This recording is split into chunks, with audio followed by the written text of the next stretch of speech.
So yeah, we're live, and this is session 0 of the new campaign, Tales of Exandria. For those of you who are not familiar with or may have never heard of it, it's more commonly known as the Tal'Dorei Campaign setting, the one that was created by Matthew Mercer. So we are going to be playing in that world. It's going to be pretty close to the material. I'm not going to veer too far off from the start of the campaign setting and campaign guide. But today we're going to be working on characters, and as you can see, the software that we're using is different. It's not the traditional Roll20 tabletop simulator, rather Battle Mat simulator. This is the Fantasy Grounds tabletop simulator. So, whole new adventures all the way around. So we got a few people coming in. There's Chris right now, was formerly Grenelford for those watching the last campaign.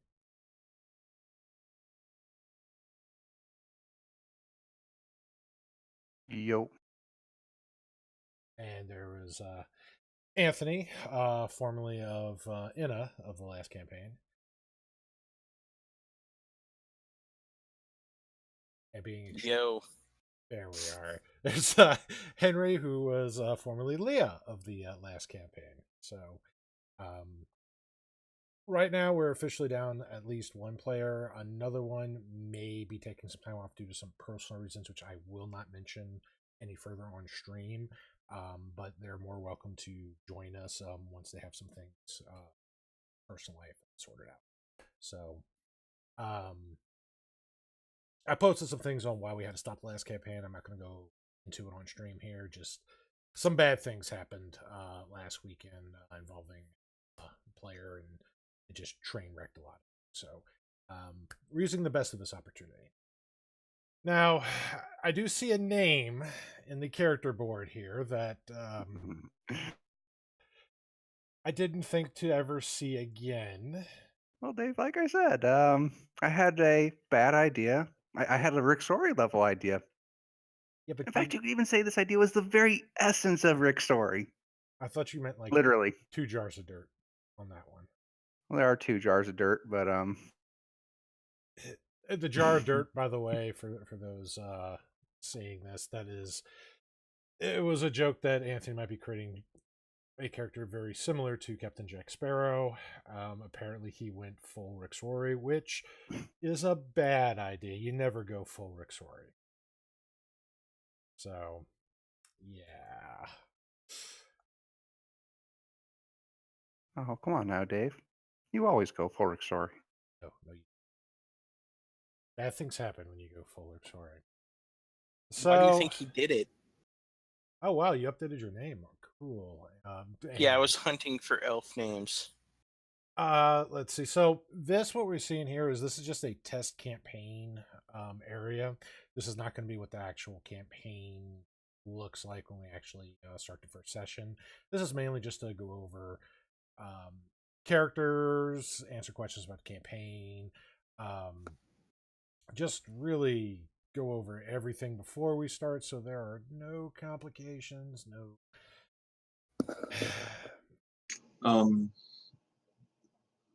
yes. So is it the same one that we messed with, Dave? What do you mean? What do you mean someone we messed with? Fantasy Grounds. Is it the same? Yeah, we're doing the fantasy. We're giving that a try. I think he meant like the server to log in. So, that, yeah, that's going to be the same one that's in the chat there. So, and that's really just for.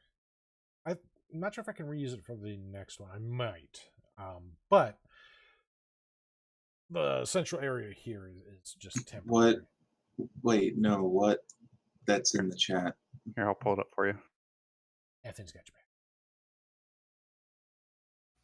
Oh, and Clockwork Bard is not a player for those watching. That is a music bot that we're going to be utilizing for some of the combat musics, the ambiance, things like that.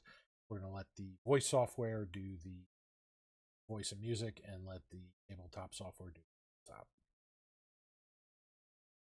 We'll see how that goes. Now, there was talks about some of you doing a joint background. Now, with the Tal'Dorei setting, there is actually some things that come unique with the setting that I definitely am going to include in here, which basically gives you some more options, feats, more background choices. There's even a couple optional rules, which the one that we were actually using was a variant actually tweaked by Matt Mercer, which he put in a few other ones into the setting for death, which I'll be going over a little bit of what I'd like to try to do for that. It's a little different from what we've done before, but it's the same premise. So let's see. Looking for the backgrounds here. Now, I did give you a list of all the races that were available here in the setting. My goon is so warm. Yeah, just don't say the full thing on the stream, please. No, I won't. Yeah, because they'll help them pinpoint server IP. Let's see.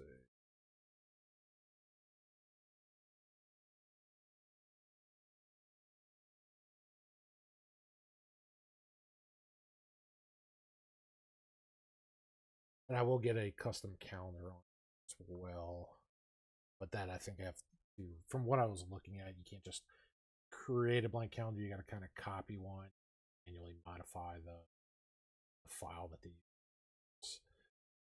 Little weird on that, but it'd be nice.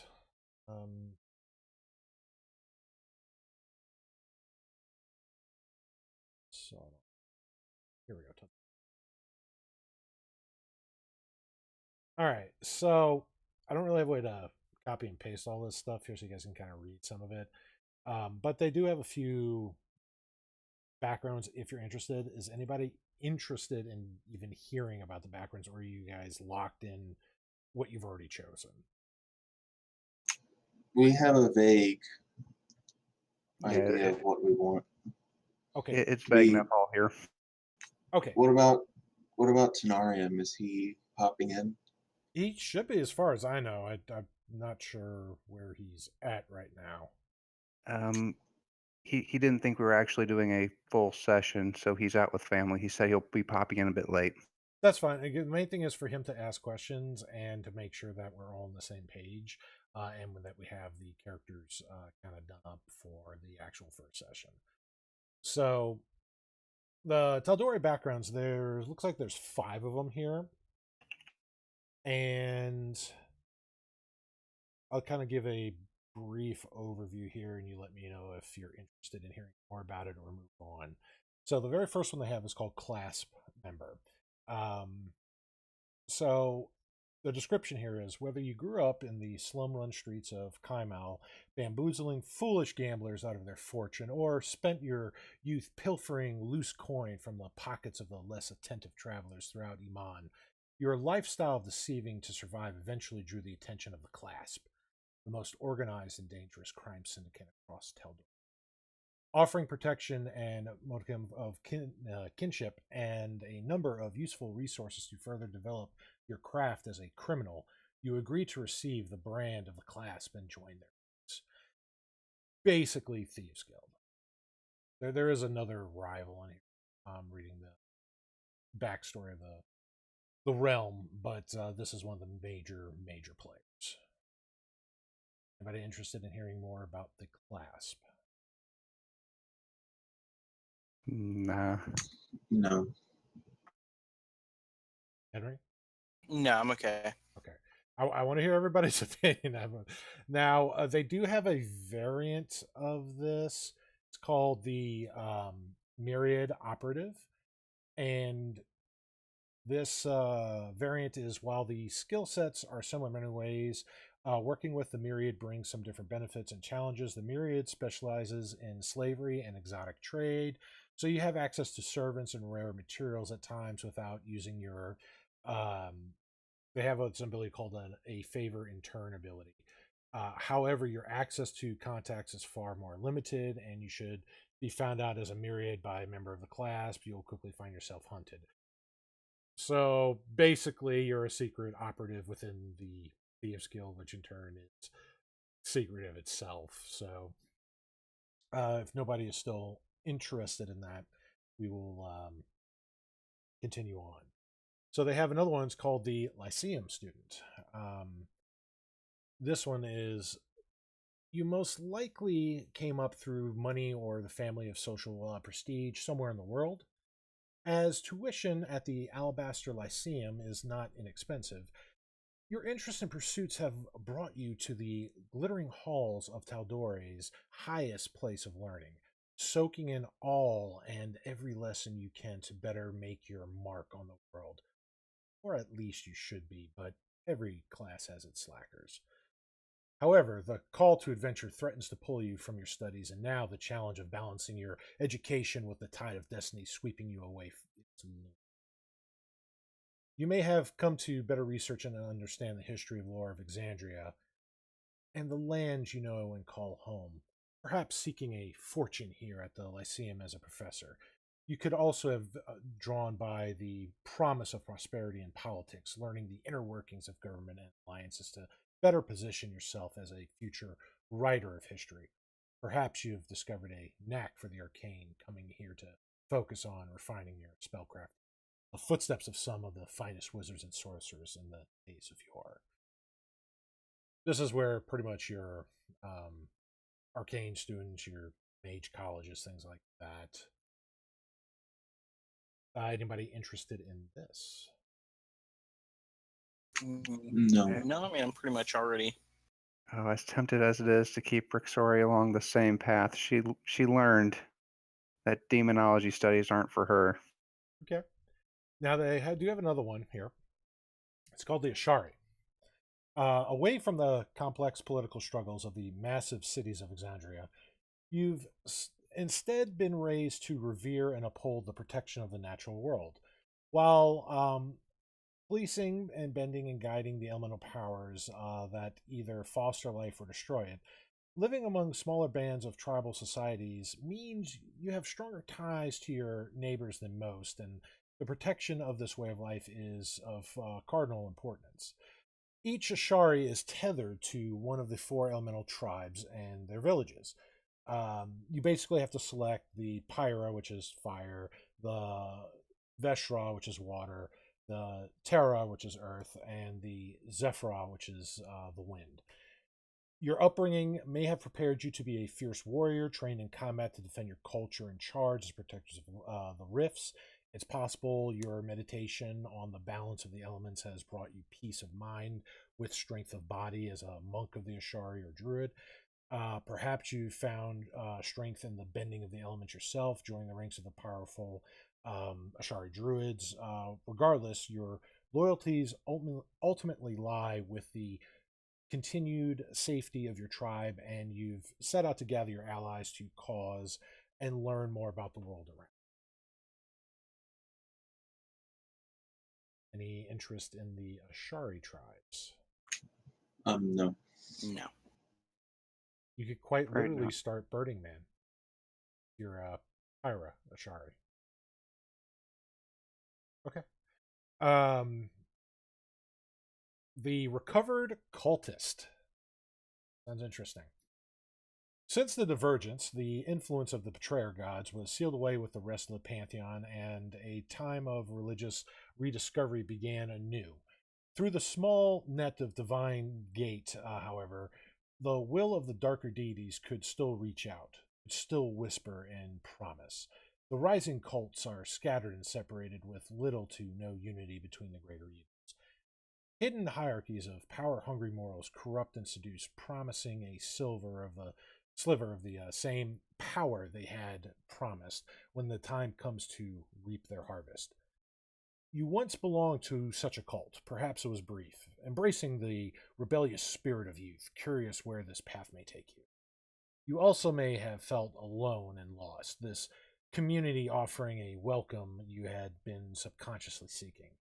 It's possible you were raised from the beginning to pray to the gods of the shadow and death. Then one day the veil was lifted and cruel truth shook your faith, sending you running from the false promises and seeking redemption. You have been freed from the bindings of these dangerous philosophies, but few secret societies find comfort until those who abandon their way are rotting beneath the soil. That certainly sounds like a Rick Rory moment. That does, doesn't it? It does. Any interest? Yeah, I would like to hear more about this terrible life decision. Okay. Well, going to some of the crunch here. The skill proficiency offers, and I'll give you more about this here, is religion and deception. Languages, you get an additional one of your choice. Equipment, vestments, holy symbol, common clothes, 15 gold. Now, their feature is called Wicked Awareness. Your time worshipping in secrecy and shadow at the altar of malevolent forces has left you with insight and keen awareness to those who still operate in such ways. You can often spot hidden signs, messages, and signals left in populated places. If actively seeking signs of a cult or dark following, you have an easier time locating and decoding the signs or social interactions that signify cult activity, gaining advantage on any ability checks to discover such details. So she'd be right at home at Eyes Wide Shut.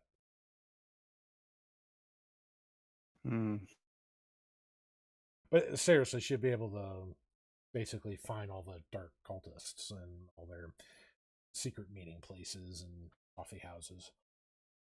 To be fair, that was never really difficult for her. All of those emo poetry readings. All right. So the last one here is called Fate Touched. Many lives and many souls find their ways through the patterns of fate and destiny, their threads following the path meant for them, oblivious and eager to be a part of the woven essence of history meant for them. Some souls, however, glide forth with mysterious influence, their threads bending, unknowingly guiding history itself wherever they walk. Events both magnificent and catastrophic tend to follow such individuals. Are we still talking about Rick Rory here? Damn. I was going to say, are you still reading the same line? These souls often become great rulers and terrible tyrants, powerful mages, religious leaders, and legendary heroes of lore. These are the Fate Touched. A few Fate Touched ever become aware of their prominent nature. Outside of powerful divination magics, it's extremely difficult to confirm one as Fate Touched. There are many communities that regard the status as a terrible omen, treating a confirmed Fate Touched with mistrust and fear. Others seek them as a blessing, rallying around them for guidance. Some of renown and power grow jealous, wishing to bend a Fate Touch beneath their will. And some stories speak of mages of old attempting to extract or transfer the essence itself. Now, it does give a warning with this is, for the most part, players aren't really intended for this, but, the Dungeon Master can consider one or more players, perhaps, even NPC, as the campaign unfolds to Fate Touched. It provides, it looks like a minor mechanical benefit, but instead, what it really offers is an element of lore importance, fate bearing responsibility to characters. Basically, really interweaving the story. Being Fate Touch essentially overlaps and coexists with really, it's almost like a double background from the way they're describing it, because it can actually go with another background, essentially, basically adding to the mystique. So getting to the crunch of this, what does it offer? Fortune's Grace. Your Fate Touched essence occasionally leads surrounding events to shift in your favor. You gain 1 luck point as per the lucky feat outlined in the player's handbook. This luck point is used in the same fashion as the feat, and you regain this expended luck point when you finish a long rest. If you already have a lucky feat, you add this luck point to your total for the feat. Huh. What did you mean by a double background? Well, that's what it's saying is it really adds to it. I'm just going to leave it as you can just pick it and you get a luck point. I'm not going to have that tacked onto any other backgrounds like the actual crunch background. So, for example, if you pick Recovered Cultist, you're a Recovered Cultist, and you're not going to be getting the Fate Touch on top of that. Okay. So I'm not going to pile it on with that. It is a nifty little ability, gives you a free luck point. I do see what they're saying where it was minor, but in a sense it's still pretty nifty. So again, it's up to you guys if you want to have that. I'll kind of make some bullet points just to go over everything as needed with that. So let's see.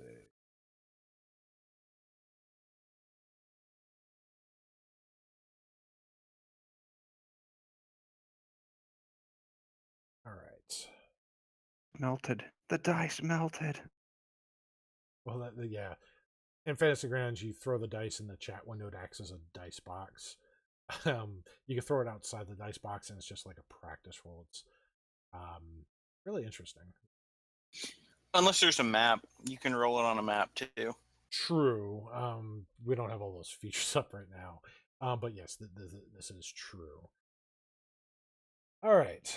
So let's go on here. So those are the backgrounds there. If anybody's interested in that. Let's see. It sounds like everybody's pretty much got their races down from what was offered with before. Now, since you're level 1, I don't think there's anybody that's human. So there's not really a need to jump into all the new feats here. I will give out some bullet points on that later because they do have a handful of them. It looks like 6, about 9 new feats. Some of them are actually kind of interesting.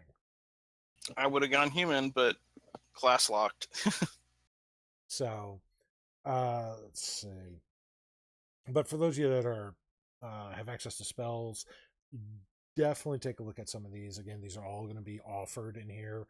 I'm trying to keep a lot to the campaign setting with this. So Dave, I need to step away for about 5 minutes. yeah, sure. All right. In terms Rick of might be human. Huh? I might make Rick Story human. I'm kind of tempted. Okay.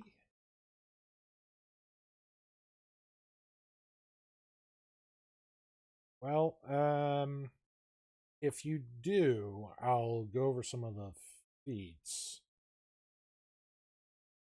Now, the variant human and all that is still viable.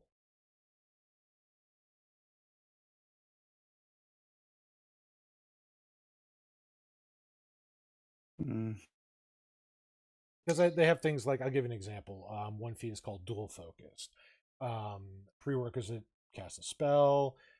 Basically, the bullet points, if you cast a spell that requires a concentration while already concentrating on a spell, you can maintain concentration on both, but you spend a standard action each round maintaining the concentration for both spells. So basically, that's all you're doing is moving and focusing on both spells, and you don't really do it. At the end of the turn where you have 2 spells, you make a Constitution saving throw. It's 10 plus the number of rounds you've been concentrating on both. So it gets harder and harder to maintain it. And if you're forced to make a con save for concentration due to damage, for example, the DC is 10 equal to 10 plus both of the spells combined, or half the damage you take. So little minor tweaks like that they've added in here.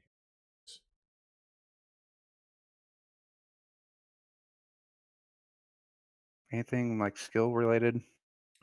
Let me see here. Throne Arms Master, Spell Driver, Rapid Drinker. Drink a potion as a bonus instead of an action. Let's see, Mystic Conflicts, what the hell is that? You have advantage on Intelligence Arcana. That one raises your maximum attunement as well. Let's see. Actually, spells and casts at least one spell. You develop the ability to insulate or crawl on spell. Looking for more skills. Gambler. Increase charisma, proficient with 2 types of gaming sets, advantage on deception, bluff opponents and chance, and charisma checks to convince others to join you for the game. So it's basically everything with gambling and sets. It even interweaves with the carousing downtime action of downtime activity. It lets you basically roll, looks like advantage on. Actually, no, it's not really advantage. You roll twice if you want to, but you got to keep the results of the second roll. So if you roll bad on carousing, you can roll again. You got to take what you get on the second one. Mending, affinity. Healing yourself. Increase con score, healers, kits. Let's see. Still looking at skill. Cruel. What's this one do? You have a number of cruelty points equal to proficiency modifier. Once per turn, when you deal damage to a creature with an attack, you can spend 1 cruelty point to deal an additional 1d6 damage of the attack damage type to that creature. You can also spend 1 cruelty point when you score a critical hit against a creature to regain 1d6 hit points.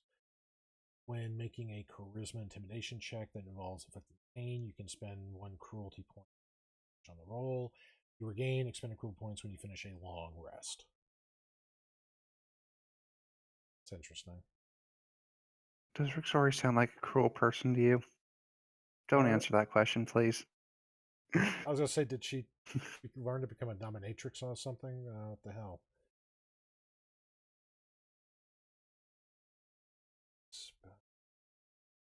So, yeah, that's really all the new feats they add in here. So nothing too exciting with the skills with that. They're very hyper-focused.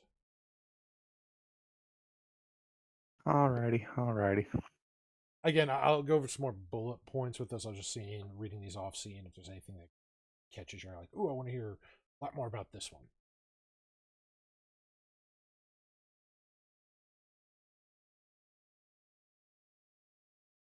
Chris, you have been very quiet. I've been trying to fiddle with Fantasy Grounds and figure out how to then put everything on my character. Yeah, for the most part, it's just drag and drop. As long as you activate the modules in the library, you just open the book and it gives you the stuff for it.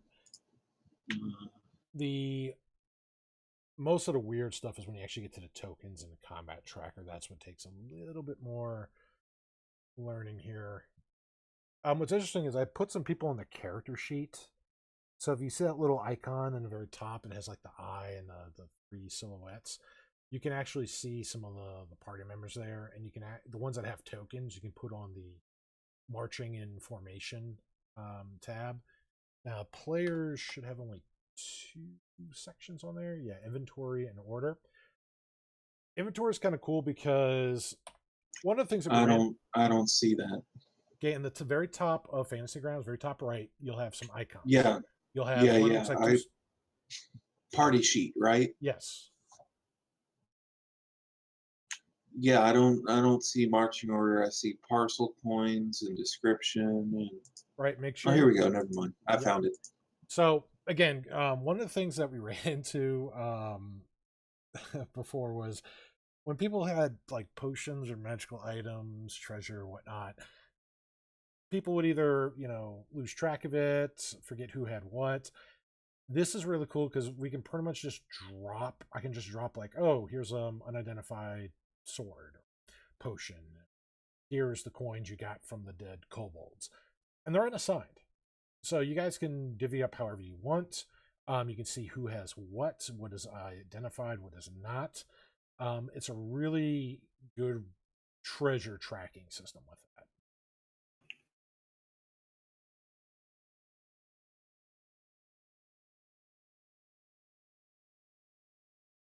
I'll see if I can demonstrate here because I can see things like, as a DM, I can see things that you guys can't. For example, party coins carried by 5 gold by Blade Dancer. I can see everything in Blade Dancer's inventory on. So let's say I wanted to add some treasure. Let's see. Yeah, we're just gonna put a vial of acid on here, and we'll put 6 gold. Ah, the hole. It's burning a hole. But with this, now you can see, vial of acid, and now you can go to, basically, who you want to have it. Now, the one thing I'm trying to figure out how to get rid of on here is the encumbrance, because that's one role that I never really picked on here. Fully honest. So, like, say assignment. Let's see. See if I can give the asset to Rexroy. Just so you know, I'm taking the clan crafter background out of Sword Coast. That's okay, right? Hang on, I'm trying to see what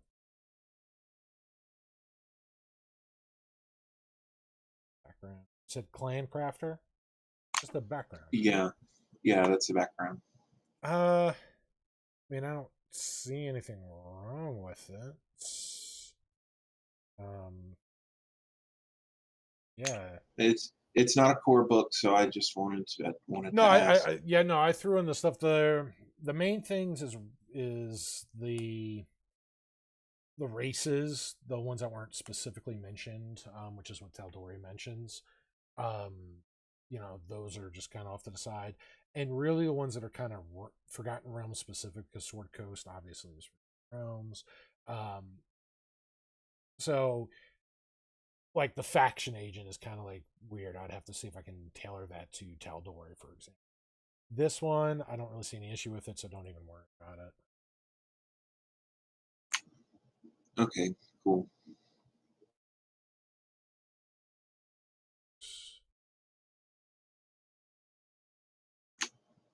Are there a list of gods? There's a list that there are gods in the Tal'Dorei setting. I don't have a physical like list handout. Let me get some more ones here. Places, faction, prime deities.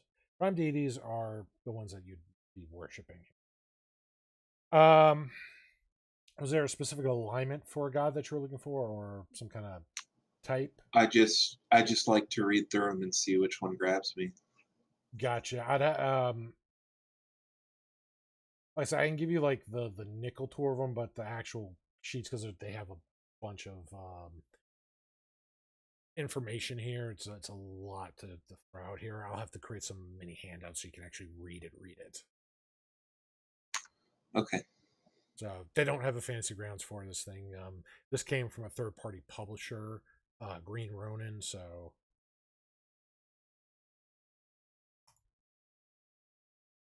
but they have ones that are like, if you're going to like, they have one called Allhammer. It's lawful good. Domains or knowledge and war. It's a patron of craft and creation. It's worshipped by smiths, artisans, and miners alike, granting inspiration where respect and prayer are given. I mean, that sounds like it would work, but like I said, I just like to read them and see which one grabs me. Understood. So let's see.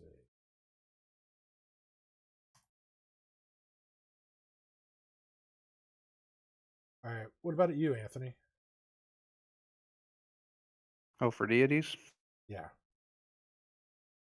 Oh, no, sorry, swearing off those. They're bad for your health.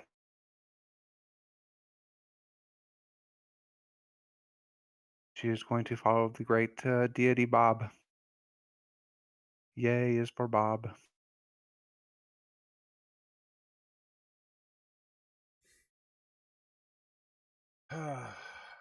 Bob actually used to be a pain Forgotten Realms.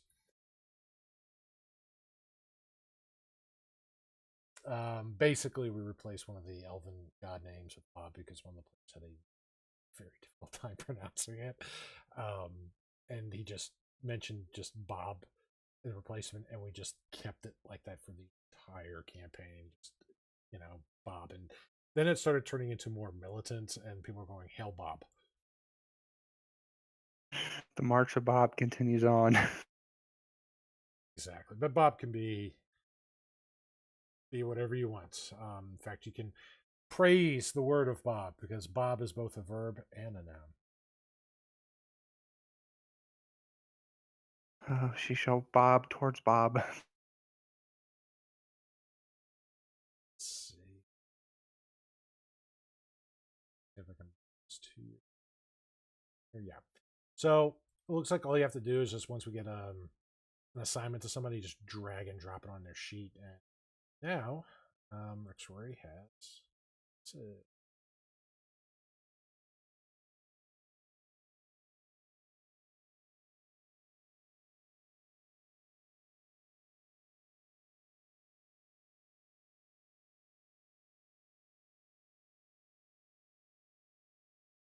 Yep, and it's showing carried by Rexrory. Yep, I'm seeing it on the sheet. Well, I'm also seeing the party sheet and your character sheet. So, Finish Grants has so much crazy stuff in here. So, but that's not all why we're here, though. So, all agreed. Feats, optional rules are definitely where it's going to be at, and the group has also wanted milestone advancement, basically equal XP advancements. So we'll be using that. We do have some backup things in case for whatever reason that cannot be applied. So we do have that. In the case somebody is not here, another person will be taking over said character sheet. In fact, I'm going to test that right now using not Dave. So let's click on Dave. Oh, and here's a fun thing for when somebody's turn in combat. If you have your sound on, Anthony, you probably heard a little ding. I heard a ding. Yeah. So there's a lot. I'm going to go over the actual campaign settings, see what you guys prefer in a moment. So let's see here. Sheets.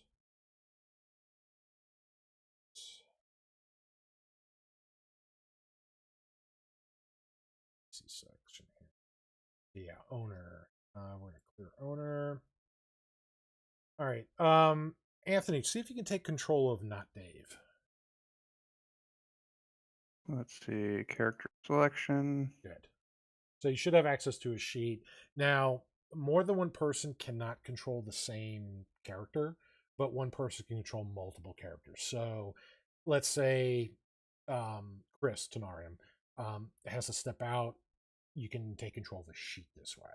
I can also take control of character sheets. So like if I wanted to pick you off of not Dave, I can go there and I can take total ownership. Then I can clear it again and you can take reins, whatnot as needed. So, and that'll be for whoever somebody has to step out. And let's say, Anthony, you have to, step away.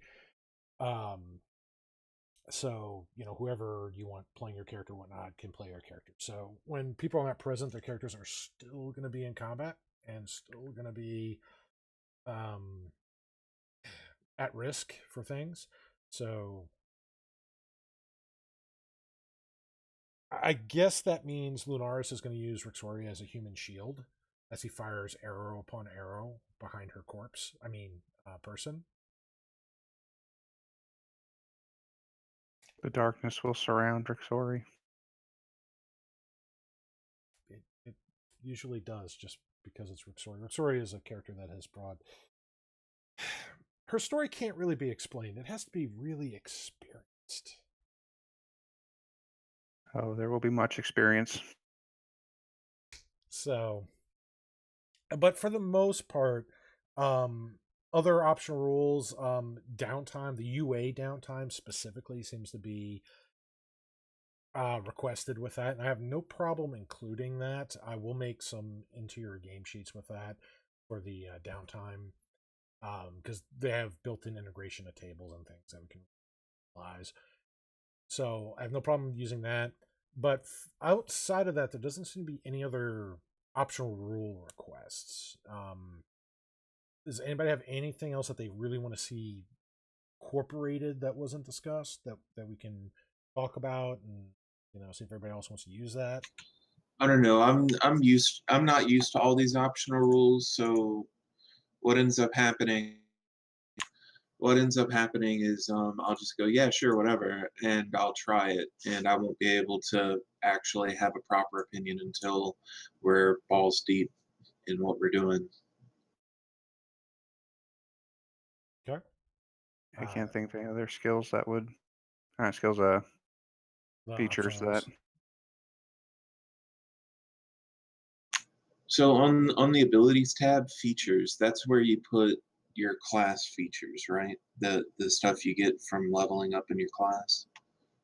Let me. Yeah, see. that would be I can features, erase that. traits as racial stuff. And I've been on mute for the past 5 minutes. That is awesome. Apologies. Not a problem. Yeah. So, like, abilities. Yeah, abilities is going to come from all your your classes, your backgrounds, classes. You will have the feats there when you actually get feats.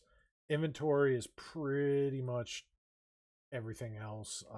Notes is the little tiny things that you can put in there. Log is exactly what it says. Some of this is, and I'm surprised that they actually have this for the DCI for the actual Adventurers League.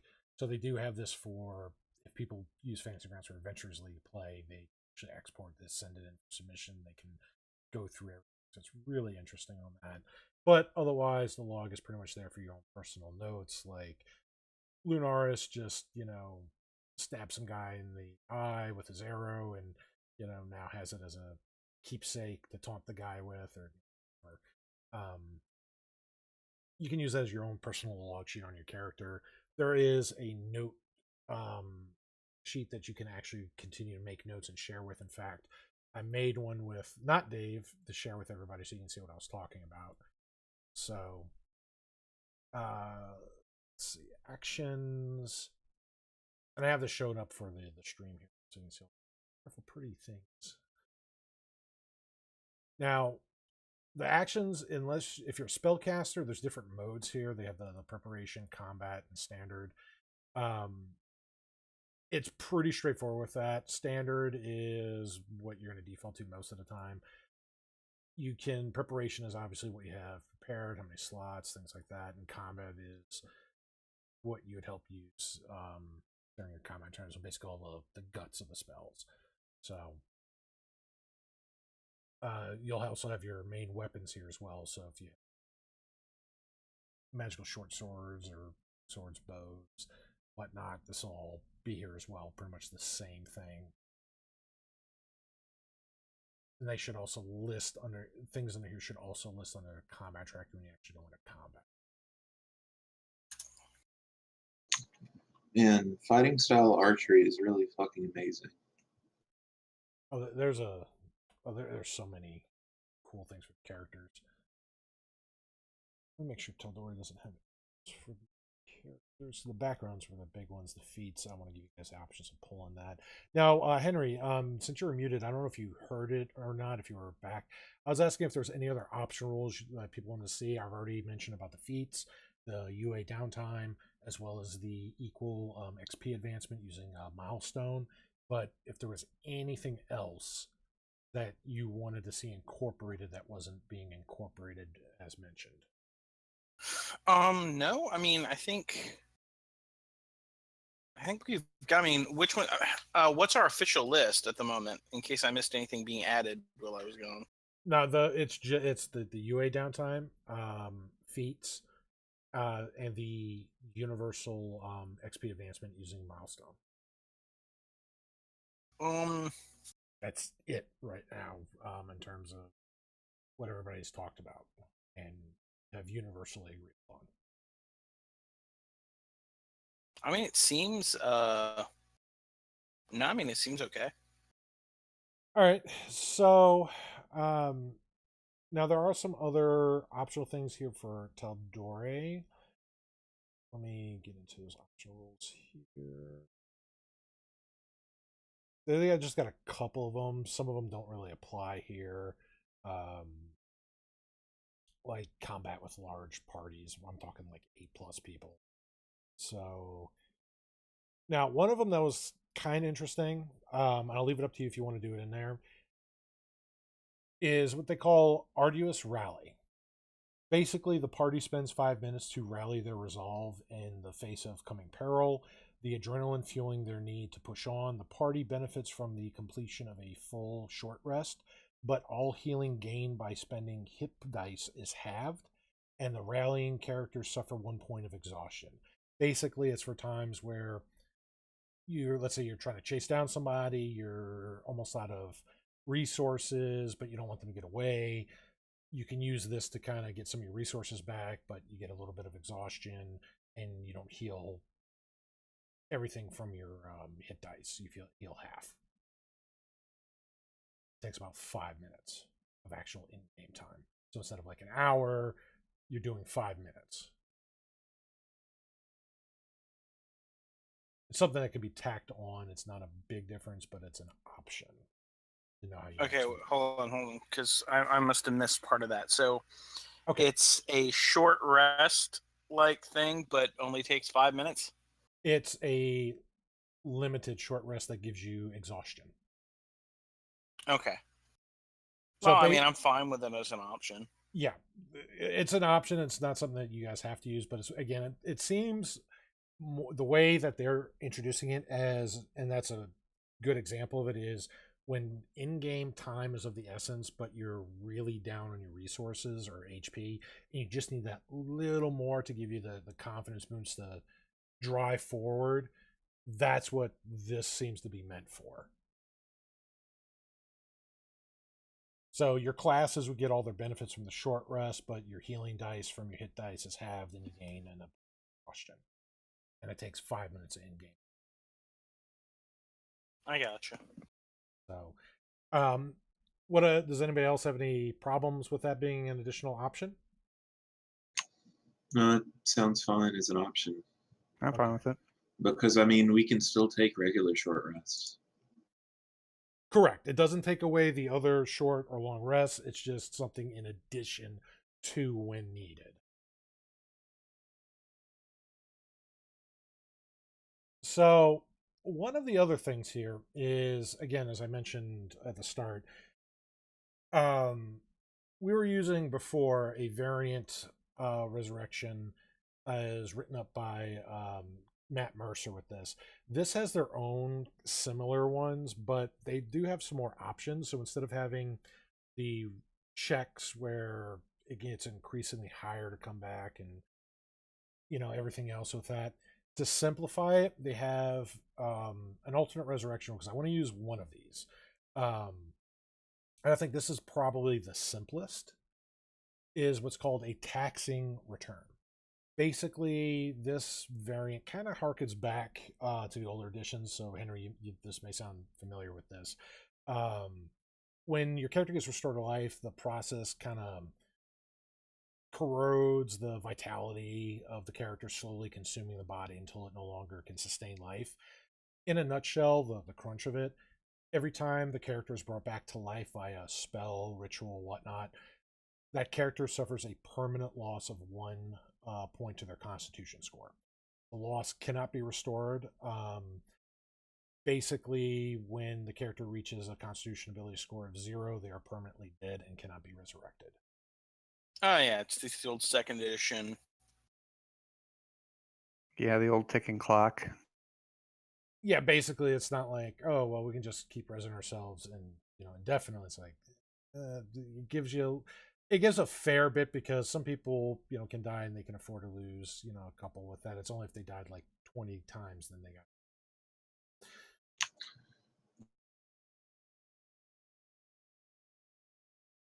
But I wanted to get your ideas on because it's a lot less dicey than the other method, and it's just very simple. It's just okay. Every time you get back, you just subtract one, and then you just You cut out. What do you subtract? Constitution every time you get rest. Oh Jesus. Yeah, well, one con each time. So it's not too bad the first couple times you die. But after 8, But you got problems. after 8, you're pretty much dying whenever you stand up. I'm alive. Fireball. Oh, well, there goes another point. Well, So, I mean,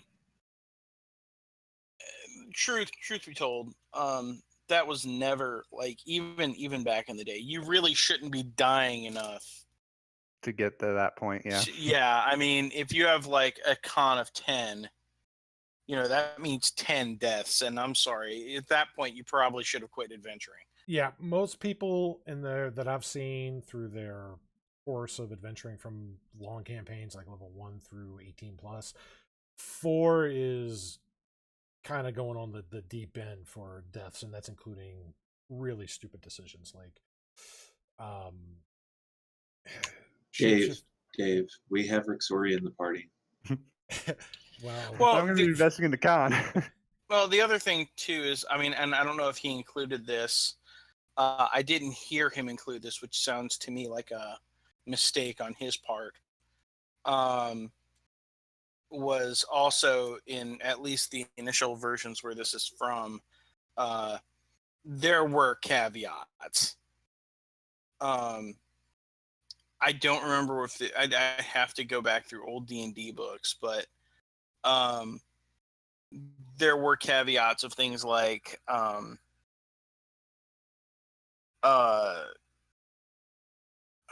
was it? I think like a raised dead did it, resurrection did not, raised by a wish did not. And there were ways to get those permanent losses back. They usually involved like a wish spell, but there were ways to do it. Yeah, it's something that would be very high level and basically would be a quest in itself.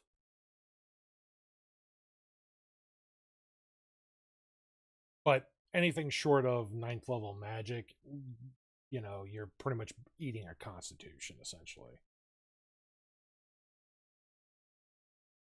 And that's the old school way. But so anyway, but yeah, that's the simplest here.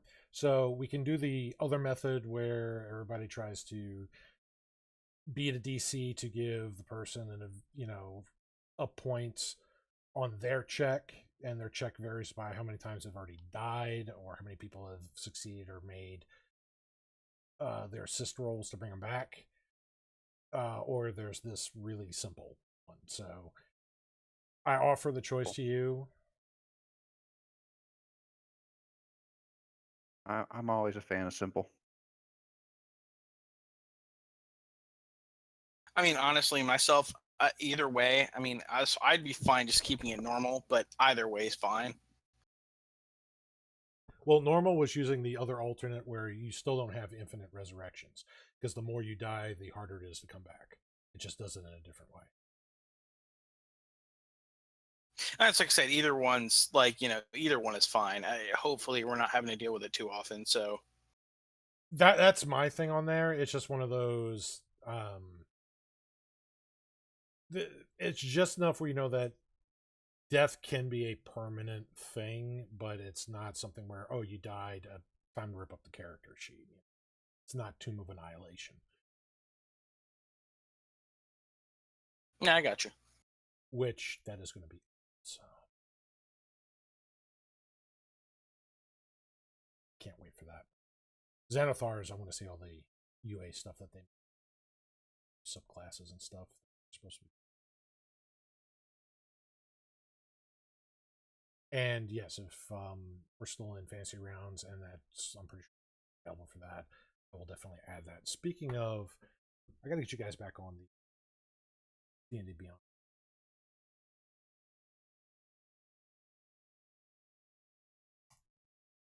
All right, so outside of that, there's not really much optional rules that are going on. That's pretty much everything, that's above board. There's not going to be any potion mixability or spell scroll failures, things like that. So, Hey, Dave. yes. My class gives me chainmail, which is heavy armor. Uh-huh. But I'm pretty dex based. Can I get like, oh, what the fuck is it? Your Scale mail instead? It's cheaper. Yeah, I mean, if you want to get a lighter armor with that, sure. Oh, why is it max 2? Wait, Armor is dumb now. you're starting out as fighter, right? Yeah. You have your choice of chainmail or leather armor, a longbow, and 20 arrows. No, I know, but leather armor will give me a 14 dex. Chainmail or scale mail will give me 16. Oh, so you're in that narrow area where you need the medium armor, not the heavier light it gives you starting out. Yeah, later after I choose dexterity to increase my ability score up to 20, I'll be getting studded armor. I mean studded leather, because then the dex modifier kind of tips it over.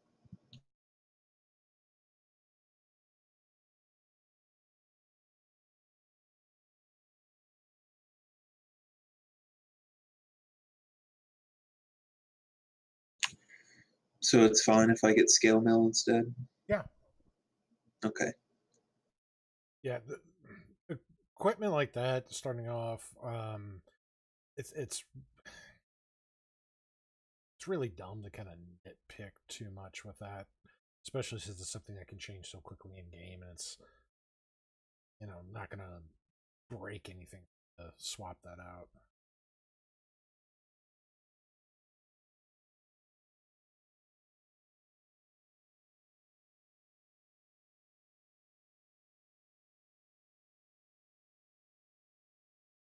So you guys had a unified background.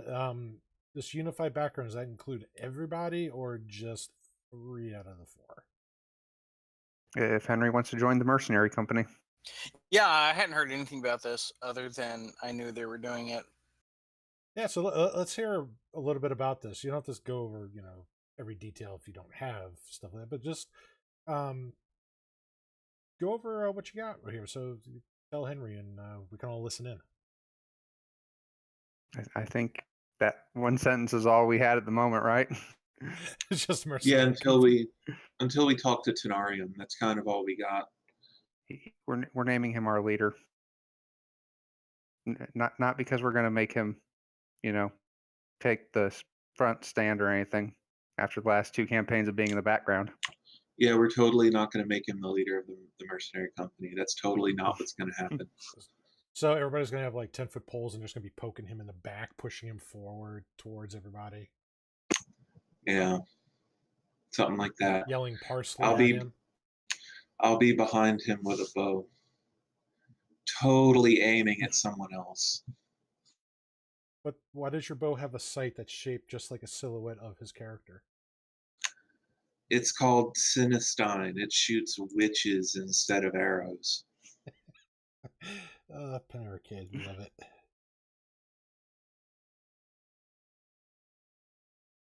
Yeah, that was our entire. It's just we're gonna be a mercenary group. We're gonna be an elven mercenary group. I didn't want to get anything more concrete until we talked to Tenarium. Yep. Well, okay. Well, you said Elven mercenary group. That's I think we're all elves except for whatever character he's going to be. Yeah, I'm an elf. Rixori has come back as a half elf this time. well. There's again. I gave you kind of the setting bullet points. Just really, really, really trimming all the stuff that Mercer put out for this setting, just to give you ideas like what happened where. So, um, even in Sigourn, in the Verdant Expanse, which is like the Elven kingdoms, they do have humans and non-elves there as well. In fact, one of Tal'Dorei, Zon Tal'Dorei, which was a female human, which the main continent got named after all her deeds that she's done, came from Sigourn. So, you guys want to be an Elven mercenary group, you can have non-elves, quote unquote, in there. You can just say you're from Sigourn or the Verdant Expanse, and there you go.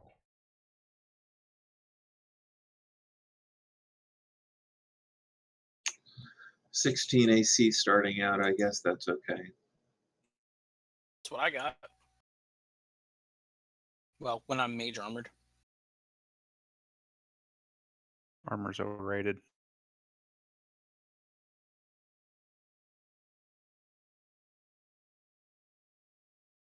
I won't get access to light armor until level 2. I really, really love archery fighting style. I have a +7 to attack.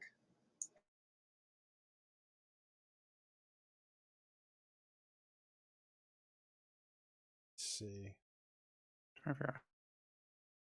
How do you add armor to AC? So you click the little magnifying glass to the left of it. I didn't see one of those. There we go. I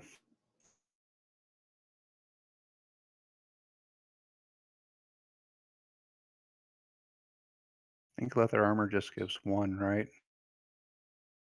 Yep. Yeah, and it should give you all the stuff here. Again, the one thing I'm going to try to figure out how to change on here is the actual weights and things like that in order to disable the encumbrance. This is one of those things that never really made the game fun, and only really should come up when you got big treasure hoards. It's like, no, you can't carry that 30-foot gold statue on your back. Wait, when I click on like items, stuff should appear. Do you have the resources opened up in the library? Yeah, I do, and when I click on it, there's nothing in there. Oh, there's a modules button. Yeah, all 3 modules are clicked on. You have the Sword Coast, let's see, PHB, Deluxe, Elemental Player's Companion.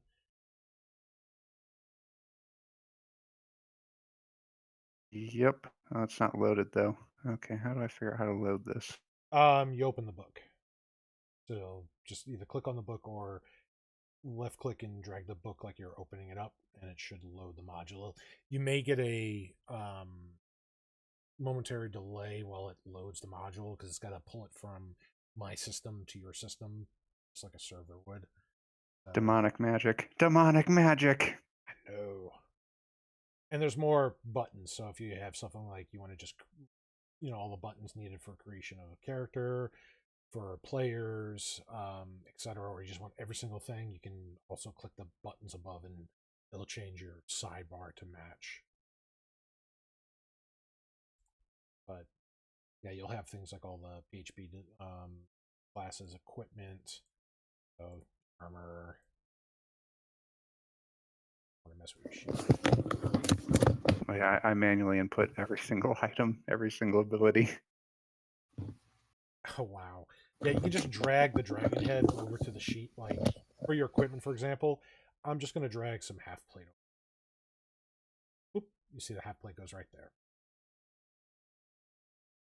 And it gets all the stuff that was dragged over. You can see actually auto includes like the weight stuff. Just plate because that would literally break Victoria's. So, and everybody is aware that we're using the 27 point boy rule per the PHP. Yeah, I pulled up a stat calculator for point Okay. buy and did it. Yeah, just making sure everybody was aware of that. Let's see. I'm gonna I have to reload. Loading the manuals crashed it for me. It isn't just me. Sorry. Had to cheer. Yeah, let's see.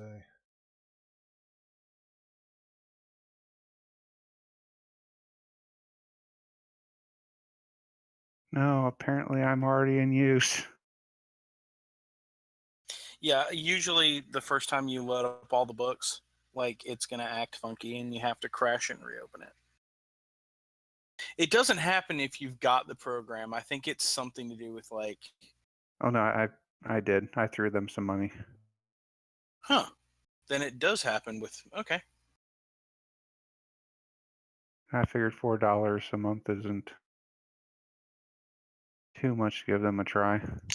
Well, I just loaded the books and it did fine. yeah, and remember, I have the ultimate license, so none of you have to really pay for anything unless you want to.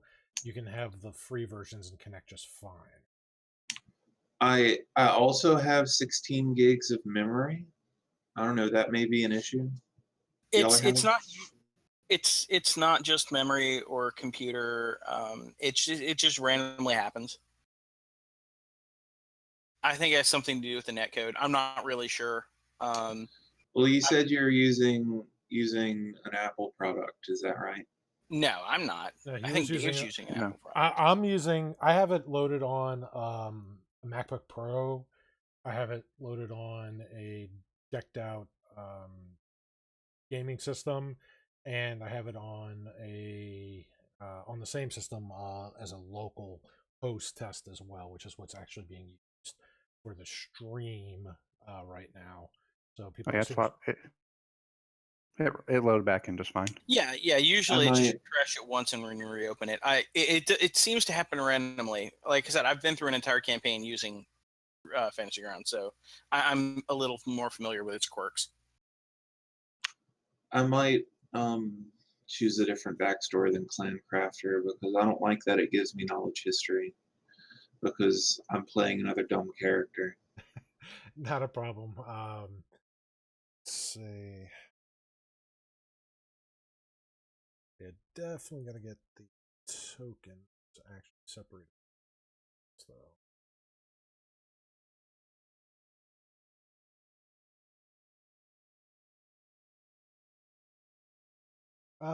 Okay, so one thing I definitely gotta test for you guys here, and forgive me.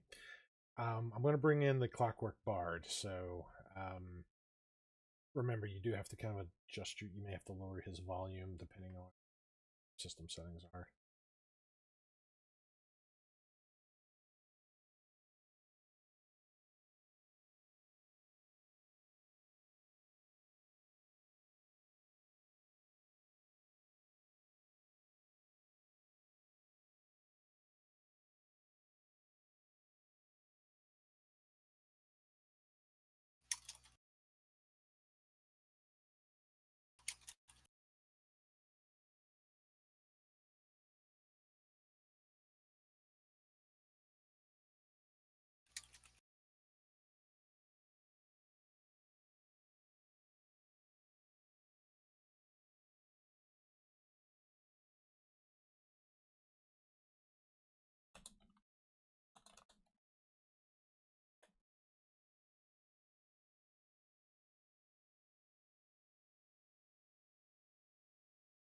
All right, so here we go with some sounds.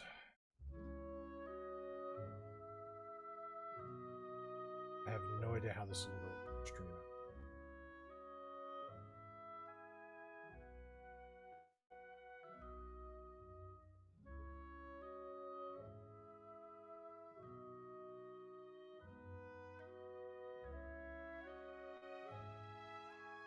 Oh, so another thing too here is we do have a Discord channel set up for the stream as well as the followers. So during the streams, we're going to have an actual live discussion group where everybody can kind of chat in there. Followers, sadly, Discord doesn't really have something for followers, so we have to manually link all the followers, but the followers do have their own special permissions and chats and stuff. So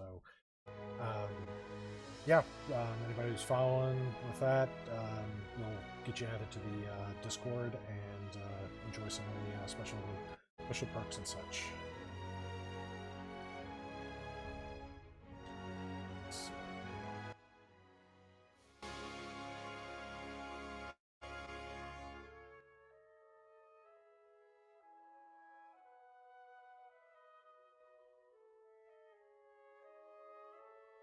All right, so what else we have?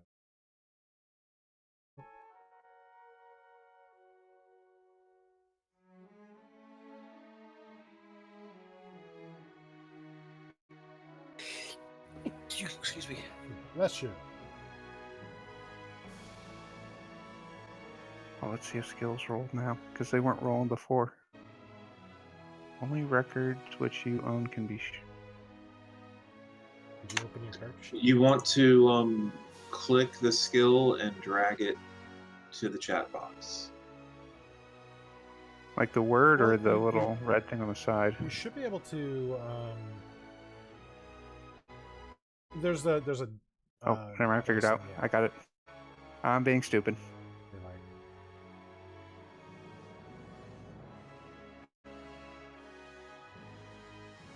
The stupidity has passed. Now you can also make sure that Wait.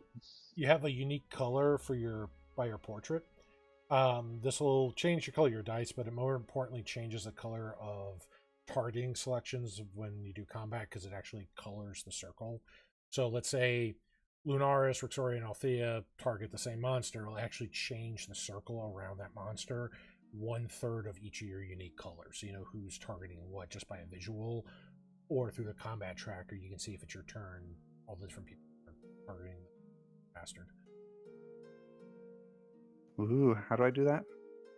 I see the circle. Yeah, there's the little in the top right. There's like a little painter's. I forget what you call them. The little handheld. Oh, is that what that is? That's what that is. So, like again, I've got Not Dave here. I'm going to switch it to like an orange. Actually, no, I'm going to switch it to. Let's see. Change it over. So here I got purple now. Hold on. Are you on a map or something? Because I don't see any of what you're describing. You said a little dot by the portrait that says Not Dave. I just changed it from red to Oh, purple. okay, yeah, okay. Mine was black, which is why I couldn't see it. Gotcha. Yeah. Yeah, so it basically just makes sure it's something unique. You could take Not Dave's color because Not Dave is just here to view. How do you? On the upper right, there's a little painter's board or whatever you call it. I actually don't know the name of it. The one where they put all the different like oil paints on and they do that. Click on that. Yeah. I don't know what that's called. But I don't know either. I apologize to all the people who do know. No disrespect. I just really don't know the actual name of that tool that artists use. Paintboard or there's an actual name for it. You can also change the color of the text on the die. So if you want that bright green, click on the T and it'll make it the text from white to black. So it might stand out more if you want to be that bright green color. Okay, so I've got the magics. the thingy up, but I'm clicking and nothing is changing. Okay, Oh, so you got to change. You got to click on different circles there. You actually can mix and make colors. Yeah, it's not changing the color. It's like adding the color to it. Yeah. So if you click on white, it'll whiten it. You click on the black, it'll darken it. Click on blue, it'll add more blue. Click on green, you can make like a cyan. So you're literally mixing the colors. I gotcha. Okay. But yeah, so you can, like I said, you can also change the text color of the dice. So you have it like that. It's called a palette. Figures it'd be something simple like that. That makes sense for it to be actually named that. Yep. I'm slightly embarrassed now. Bob Ross is very mad at each and every one of us for not knowing that. He can go paint some happy little trees. But I just gave you the name. It's a palette. I know, but none of us knew that off the top of our heads. You're right. I didn't know. I Googled it.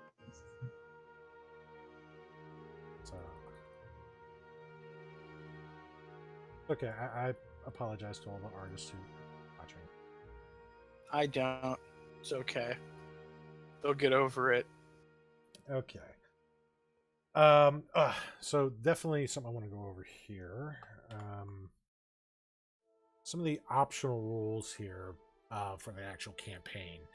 So some things on here really just apply to the clients here, which is not a big deal. The ones that I really want to go over is some of the things for like the monsters, chat, and all that. Is everybody okay with their portraits showing up in chat, or is that too distracting? I prefer showing up in chat. That lets me Yeah, immediately visually recognize. yeah, me too. Okay. So another thing is monsters for combat. So the way we had it before was you guys couldn't really see the HP totals for the monsters. Is everybody happy with that design? No problem with it. Of, Not seeing Yeah. the monsters' HP as a bar. Because players, and you guys are okay seeing each other's HP as a bar? can you pop a map up so we can see what that actually looks like? Because it's not. Nothing is showing up on my screen. Well, there is no map. I'm just verbally talking about these. rules. Okay. Well, I just meant like if we could throw a test map up so we can actually see what the bar looks like. Yeah, it's in this one. It's a vertical bar. I'm pulling up the combat tracker here. So clear this here.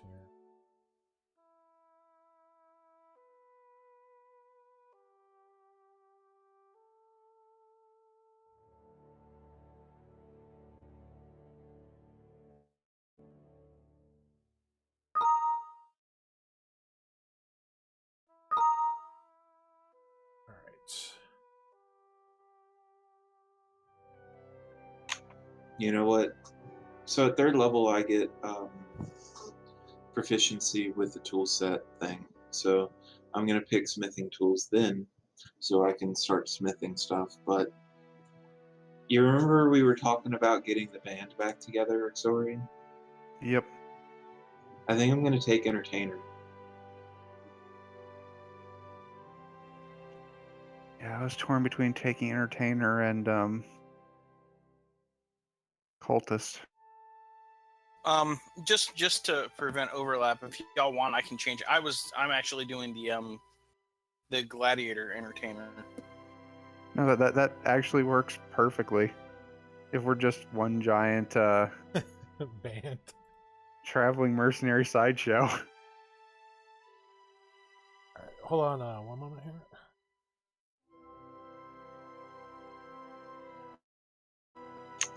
This is gonna be the weirdest shit ever.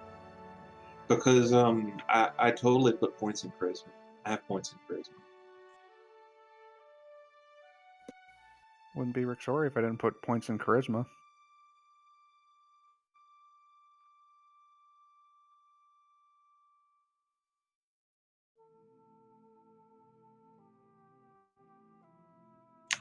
Oh jeez.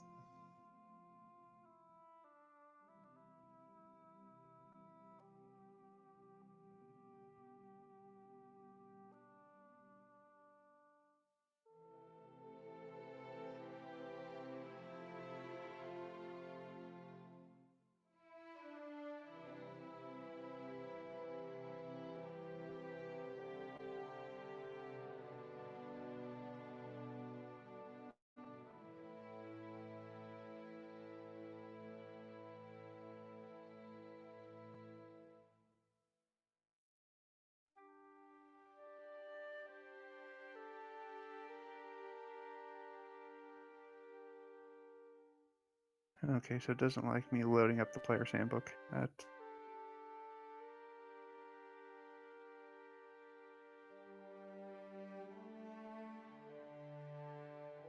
Oh well. Okay. So if you don't know where the combat tracker is, just click on the two sword icons at the very top. Hold on real quick. We had someone who reported. What was your problem? You said you tried to load something up. What did it do? I tried loading up the player's handbook again, and it crashed out again. So I'm just going to manually add in stuff whenever I have to. Did you click on the modules and when you opened the book it crashed on you? Yeah, and then when I reloaded, it didn't actually load the module up again, so... There is another way to address that. I may have to actually send the module file. Because that's what it's trying to do, is trying to pull it from this network and bring it to your network here. So people with that issue, I may just have to do something like that.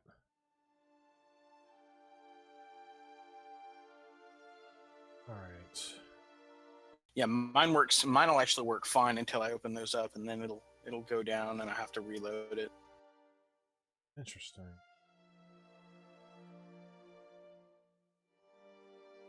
I just feel better that it's not just me. Damn it! I was getting Actually, a complex.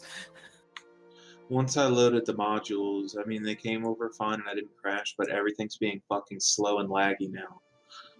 Yeah, you got to crash the program out and go back in. It'll clear that up. It just if you crash it out and come right back in, you won't have to reopen it. It'll still be open. It'll work fine. It's just you have to clear that. I don't know why it does it, but it does it a lot.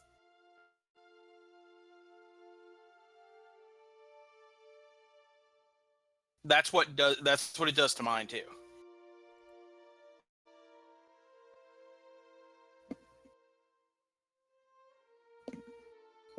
Yay, it works. Exiting and coming back in. Yep. Yeah, normally fixes the problem.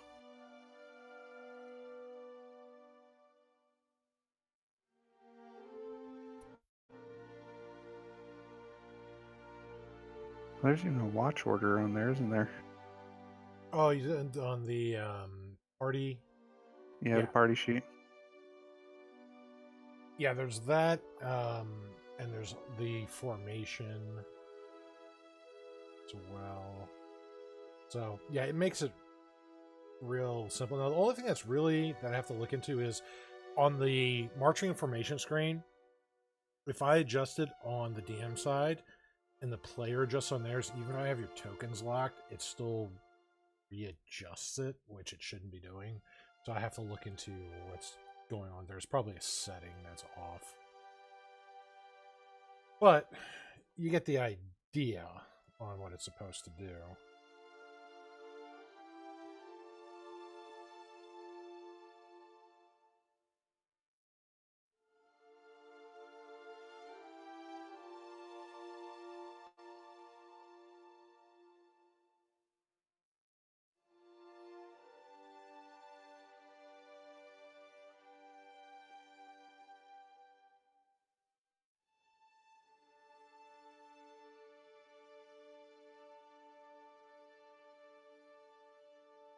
Sworn it showed this on.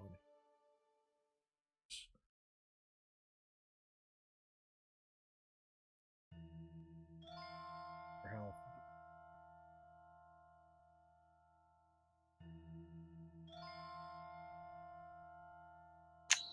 So the skill performance, does it work like back in 3.5 and Pathfinder that you have a performance in a single thing?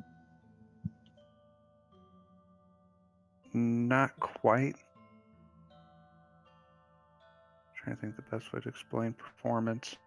You can just click on the skills that has performance, and I'll tell you. It determines how well you can delight an audience with music, dance, acting, storytelling, or some other form of entertainment. So, I mean, I was going to pick like perform, sing, voice, whatever, but it gives me a musical instrument as well. I mean, is that musical instrument just useless to me? No, I mean, you can still use it. Again, all it does is determine how well you can entertain. So Yeah. be it with music, with your singing, acting, telling a story. So how weird can I get? In Tenarium's case, some other form of entertainment, quote unquote. How weird can I get with the instrument selection? Just what's in the player's handbook. Oh, they have a list? Yes.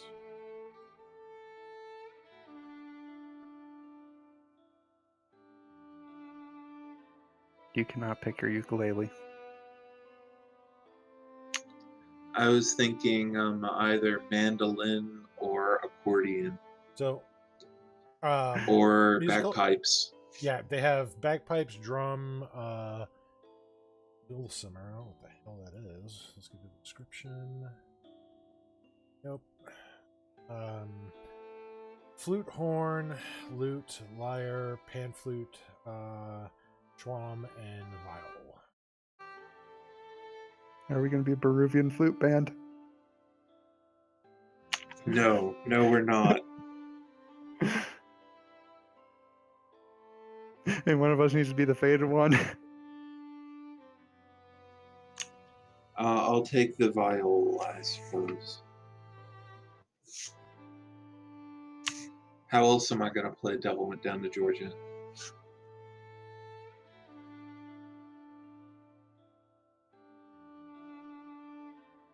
I think this.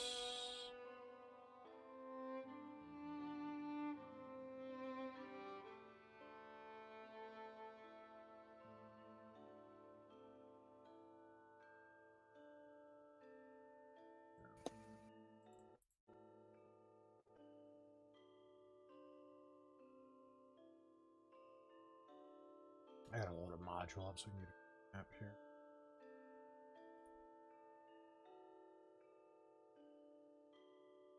So let's do one fitting.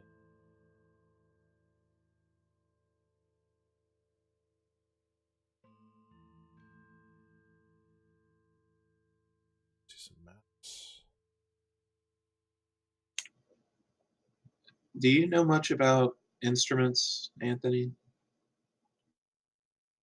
They threw me out of band in 7th grade. Really? Yep. I was told I had to go to choir, and then they threw me out of choir in 8th grade. What the fuck, dude? I'm not what you'd call musically inclined. Oh, I joined band in 7th grade, and at the end of the year, I got a special trophy, a duet in front of all the parents, and was first trumpet, first chair. I was told you don't have to sing, just look like you're singing. I'm so sorry. Because they couldn't get rid of me until the end of the year. Well, I was gonna ask you what's the difference between a viol and a violin. I want to say it's the size. I want to say the viola is slightly smaller. Oh,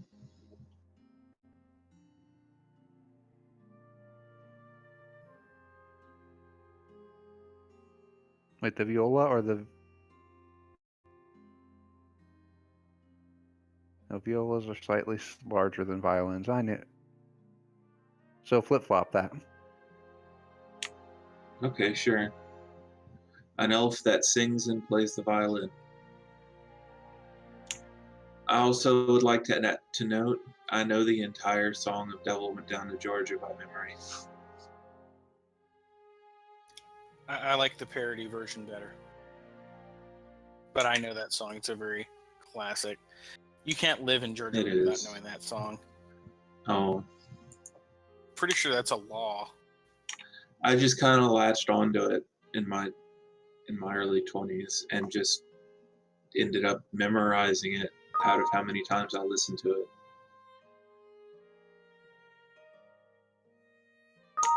Did I tell y'all I memorized the witch's rhyme in Macbeth?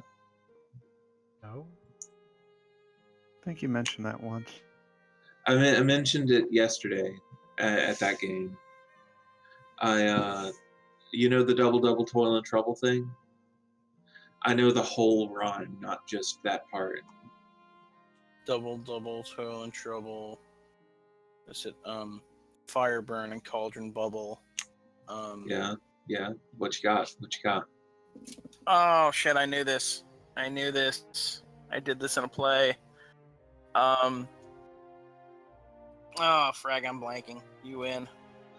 Double, double, toil and trouble, fire burn and cauldron bubble, fillet of zinny snake, in the cauldron boil and bake, eye of newt, toe of frog, wool of bat, tongue of dog, blindworm's fork and adder's sting, lizard's leg and owlet's wing, for a charm of powerful trouble, like a hell broth boil and bubble.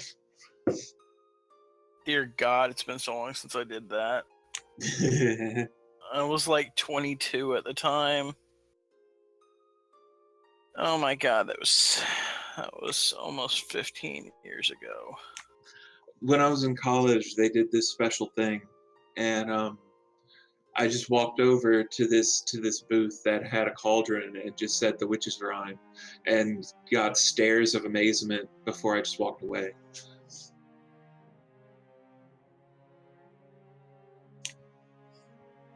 It was a lot of fun.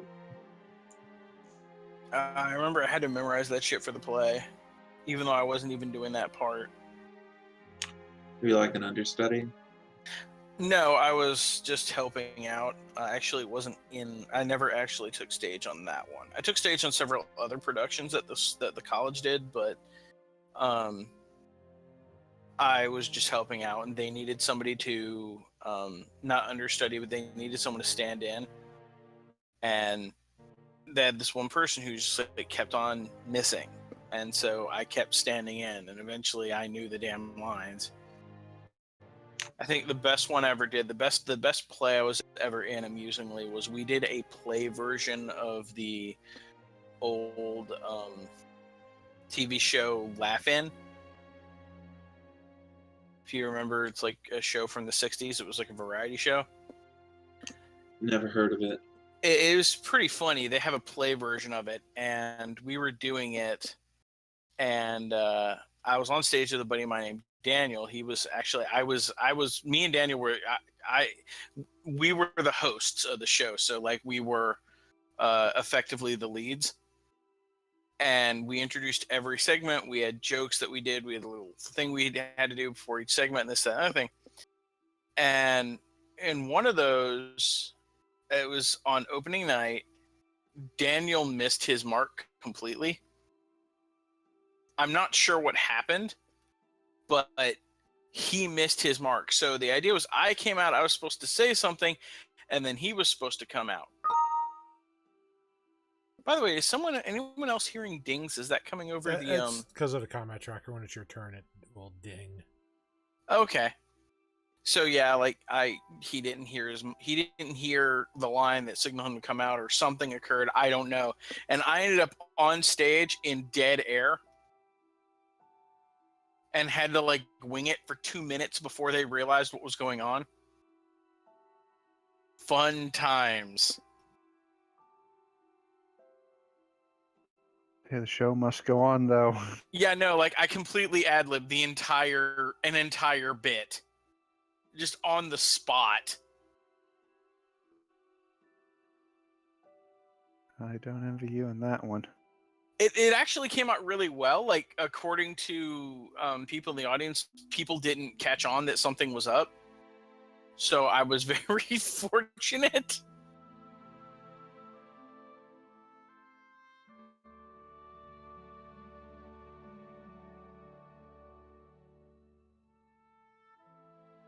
So, since with my character's backstory was going to be very simple,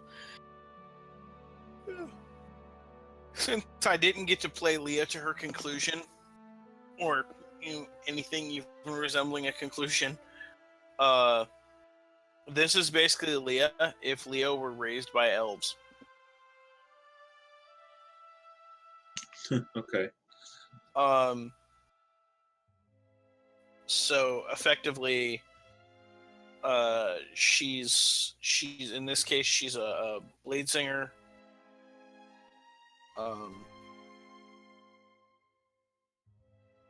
Right now she uses short sword and dagger. Wait, are you guys going to be the elven gem and the holograms? You cut out there. I have no idea what you're trying to say there. Are you guys going to be the elven version of gem and the holograms? No, stop it. Just don't. I could get the illusion spells for that. Well, I was gonna go into Bard later levels, but I guess I could start there. I mean, I could do the illusion spells. I mean,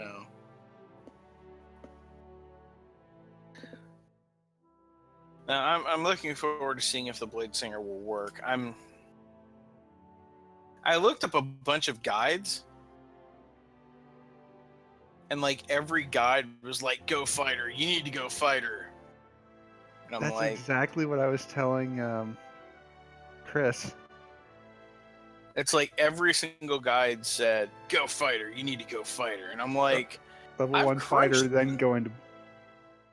yeah, Yeah, but I mean, that's what they said. but I crunched the numbers, and you don't need to. I mean, the only gain you're getting out of going fighter is you are able to add your ability modifier to your offhand damage. The reason you take level 1 a fighter is the armor. But but that's the thing, is that doesn't work with, well, you get armor at second level with Blade Singer. It's only light armor, but that's fine because you can't use your Blade Song if you're wearing anything higher than medium armor or anything higher than light armor. So, like, there's really no point. I could not see a reason to do it. Aside from, I was like, if I really need to, sure, but I don't see like a need. It just means my offhand strike will do 3 less damage. And I was like, is that really worth losing an entire level of spell progression? And also delaying the Blade Song for a level when that's the entire reason I took the class. Thinking about this so much.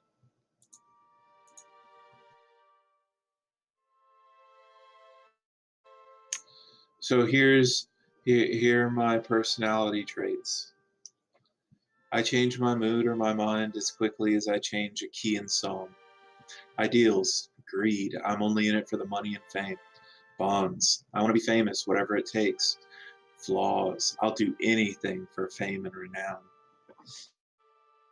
You don't play good aligned characters, dude. Yeah, I do. A lot.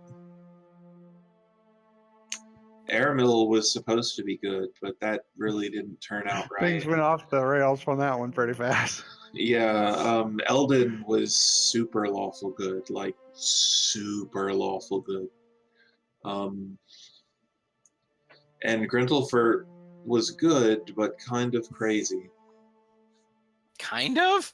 I was in the party with that guy. There's no kind of. Grindelfurt was awesome, but he was knucking futs. Yeah. That was my aim. He was a few nuts short of a barrel. A few nuts short of a barrel. Yeah, that analogy didn't work.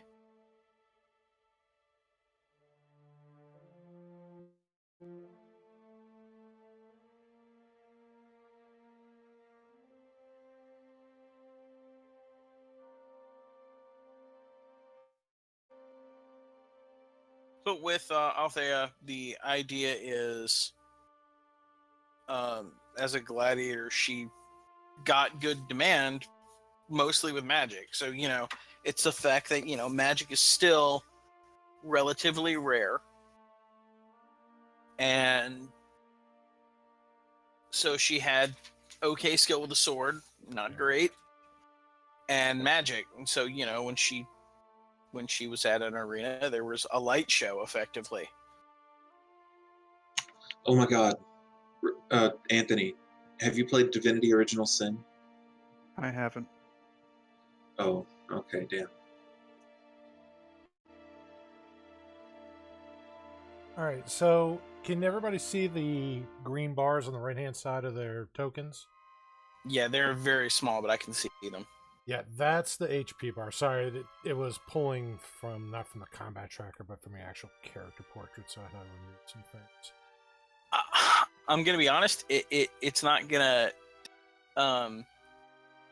it doesn't matter to me because they're so small. Okay. that I don't even think I could, I literally couldn't tell until I zoomed way in and then the map started pixelating out. So What is everybody else's opinion on that? All right. Yeah, it's a bit small, but like it's more noticeable when you actually start adding the damage in. Like Changes color and stuff. Yeah, now there Yep. is another version here. I'm trying to change the version here to show you, because Victoria, don't heal yourself. Leave yourself damaged here. So, color bars, ally. So instead of detailed, let's see. I one-shotted myself yesterday in test. All right. So, there's another setting here where it only shows a little dot at the bottom right-hand corner. Basically, it'll show green if you're at full health, yellow if you're wounded, and red if you're bloodied. And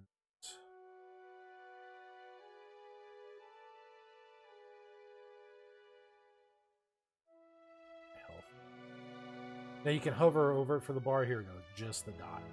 So, what about just the dots?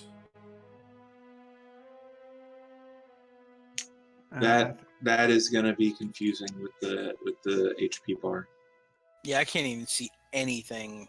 I'd stick with the bar.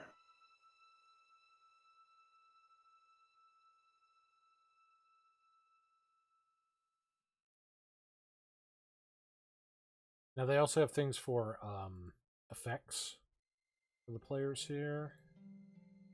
Let's see. Lunaris is going to be the guinea pig for this. Let's see, effects. Let's add.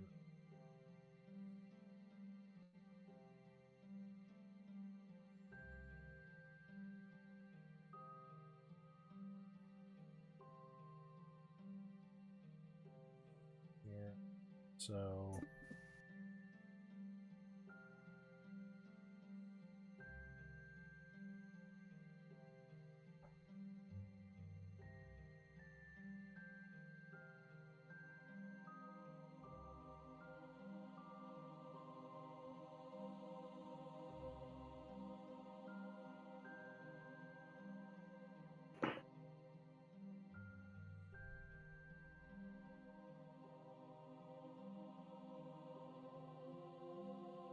It's hard to see on it.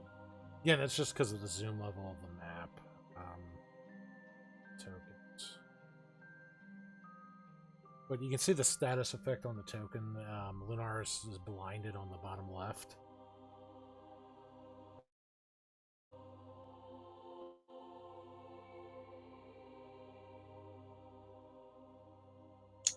I kind of see it. That looks horrible, and it's so tiny. It's not too bad if you super zoom in, but Yeah, but we're going to be looking at an area of the map, not just like a 15-foot radius on one side. I think it's just going to involve a lot of zooming in, zooming out. Well, that's just if you're looking at the tokens. The combat tracker is kind of where the main bit is. So on there, even if you have everything disabled, you'll see Lunaris will just say effects blinded. But if you click... Okay, I see that, actually. Yeah, and if you click on the everything else there, you'll have the actual targets that you're targeting, your attributes, if you even want to see those, like your strength, dex, etc. Of course, you're going to want your offense. And space reach is, unless you got like pole arms, it's pretty much going to stay the same for that. Everything else is going to be dictated by, being melee or spell or ranged attack. So, but you can click on the effects, which is the little head silhouette with the little dots, and I'll tell you a little more about the effect.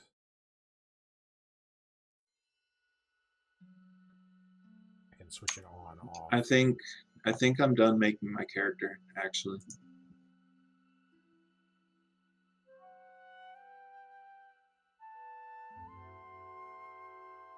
How do you target someone? Okay, so in the combat tracker, when it's your turn, so let's say I'm going to just get out of the black bear here. Now, they do this by factions. NPCs are yellow. Your party's green, so the green skull. Enemies are always going to be in red. So let's go here to Sorry, and I turned off the bell just for people's sanity. So, Rixori, it is your turn. You can see your token has a white ring around it. It means it's your turn in the tracker. So here, a couple ways you can target. Probably the quickest way is just in the tracker. There's an actual drag the bullseye onto whatever target you want. And when you do that, you can kind of see some of the distances. So click on the, whoops, let me get you off of there. So I don't see a bullseye. right. So do you have the bullseye clicked where it actually expands?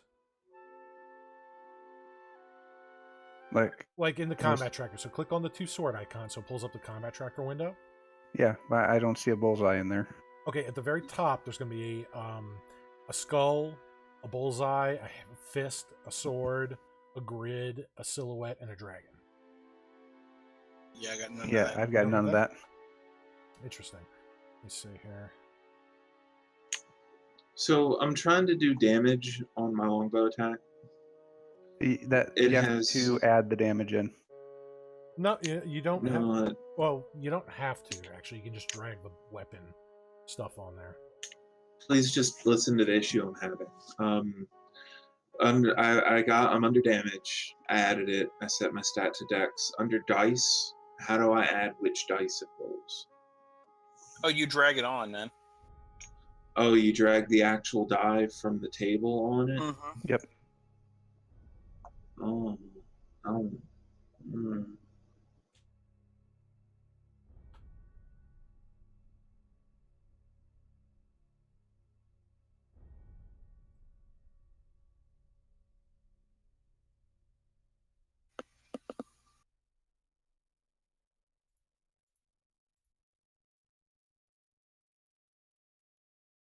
All right, so when it's your turn here, and I'm going to put it back to your turn, just hold down Control and click on the targets here. Let's see. It's like rolling disadvantage. Why is it rolling disadvantage? Do you have the toggle in the bottom left corner? They're both gray. I don't have either of them selected. And you can target multiple targets too, so you can click like party members too. Aha. So So in order to I do attack that, them all at once. control.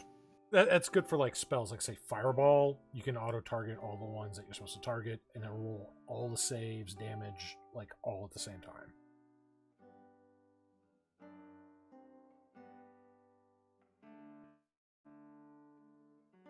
Give So- it a shot. Oh, I'm for some reason rolling advantage. You're But- rolling advantage. I'm rolling disadvantage. Here, I'll toss a die and see what it does for me. No, rolled normal for me. Here, I'm going to turn both advantage and disadvantage on. Let's see what happens. I'm going to make my second attack. Yeah, that worked. Oh, what?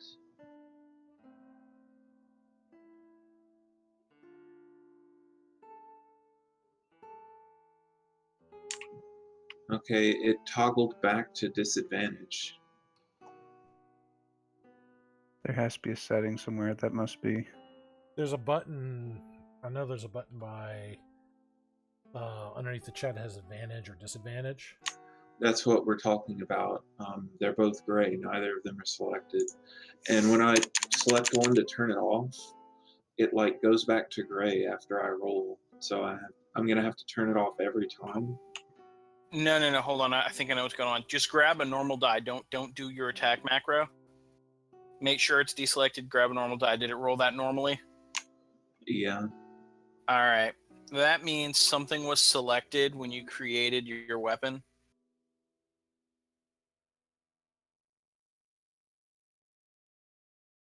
Oh, so it thinks it's.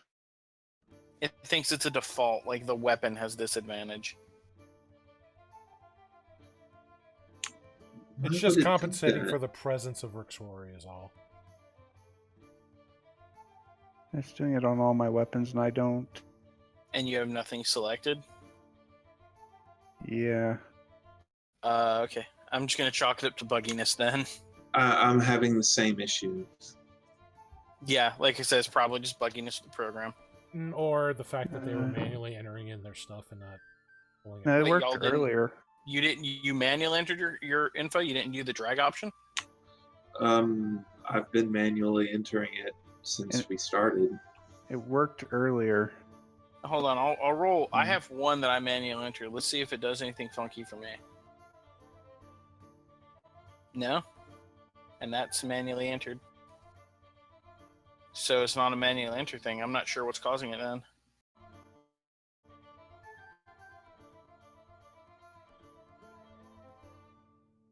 All right, here is a dagger I took straight from.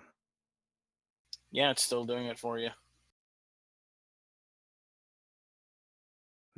Off all these items. Maybe you're stuck. Like maybe try relocking and see if it fixes it. I think there's a setting somewhere that's probably just misclicked.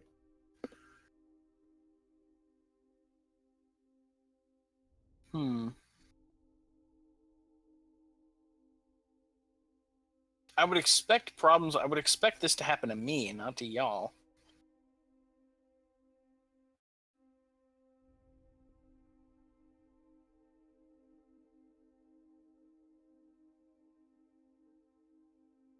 I'm gonna try rolling with advantage real fast and seeing if like rolling advantage worked. Let's see if it stays stuck. No, it didn't stay stuck. I don't know.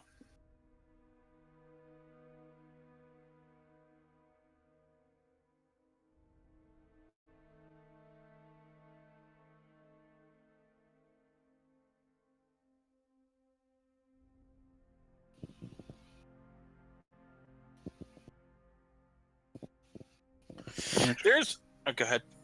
I'm gonna try some workarounds. All right, that should fix it now. No, not. Okay.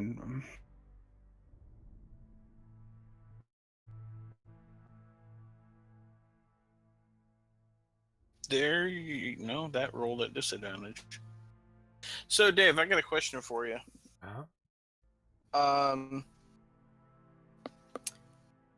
How would I get some of these cantrips that are like the Sword Coast cantrips? They don't work right. How would these be set up? Can you be more descriptive as they're not working right? Like what exactly Right. is not working right? So it's their funky rules, I guess. But like, let's say I'm trying to attack, say, the bear, right? Okay. So I've got the bear selected, and I say I'm going to do green flame blade. Right. I know you got to have it be your turn in the combat tracker. Okay. So that's where kind of the core of everything is. So let me get it over to trying. Bear should still be alive. Okay, so I'm targeting the black bear, and I click on green flame blade's little star to use it, and it just says green flame blade. It doesn't actually do anything. And you clicked on the. You have the spell in your character sheet. Yep, it's under cantrips. Let's see here. All right, so switch it to combat instead of the general. I can't. And let's see. Yeah, I'm in combat mode.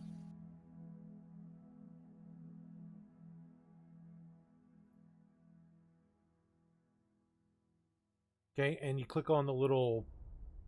I don't know if that's like a noose or a magnifying glass. Magnifying glass. Yeah, it'll expand it, and you'll see the little damage effect. So, oops, that's applying. And you have the here. The bear wasn't selected. Yeah, it was. Target's black bear. See, now it's got your highlight around it. I mean, mechanically, maybe I have to do a So that's a specific one you have to do. Weird. No, because How did you get it to actually roll? I clicked on the little damage button on your character sheet under Green Flame Blade. Yeah. Okay, so I'll have to expand that one every time I use it. Okay. I wasn't sure if it was tied to, because like normally with like how the rules work, like I would have to do like, I select Green Flame Blade, then I have to go into the weapon itself.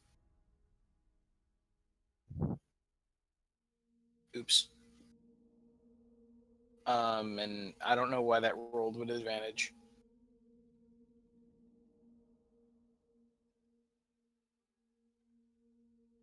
Absorbing everything.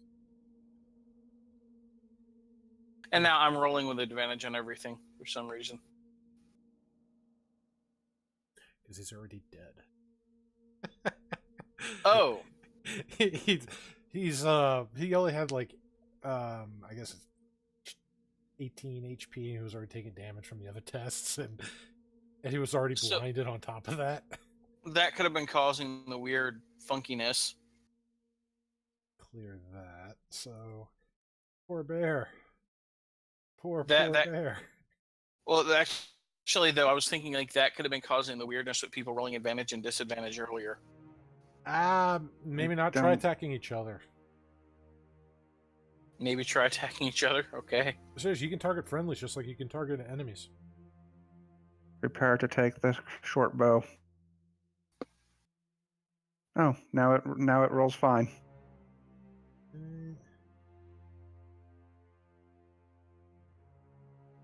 How do you deselect something?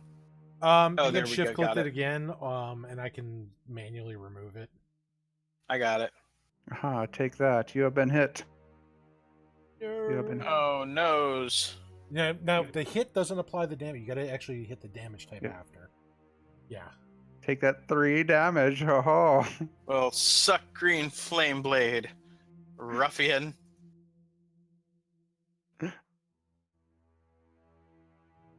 Damn, I missed. In the meanwhile, Lunaris is just sitting in the back eating popcorn, watching.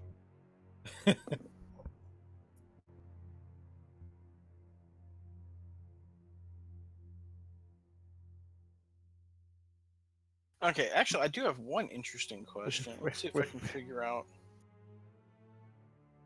Because really, the character should always be in the combat tracker. It's the NPCs and monsters that always have to get removed and deleted. Because combat tracker also goes with, so there's menu. I could say, you guys take a rest. Do I take it short or long? Let's give you guys a long rest. Boom, all your HP sealed up.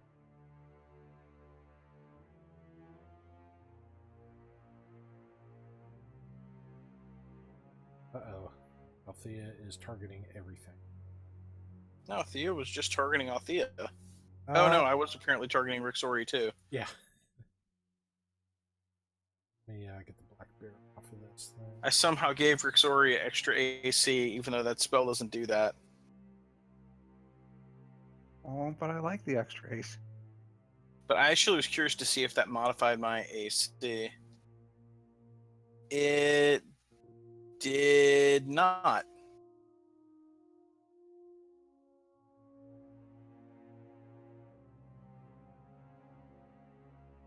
So do I have to manually edit my AC whenever I've got that up? Might I have to take a look on that? There's some of the things for the effects, because you also got to apply like the duration. I have to see why it's not auto calculating that. I mean, it's got it all filled out.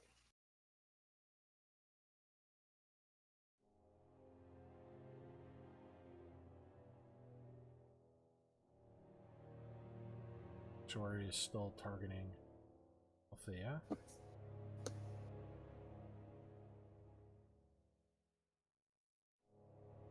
Rixori, throw some shots my way. See if you hit on a 13 or better.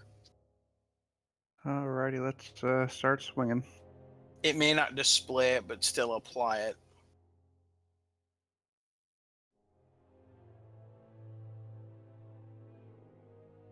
Okay, you need to roll a 13 or better.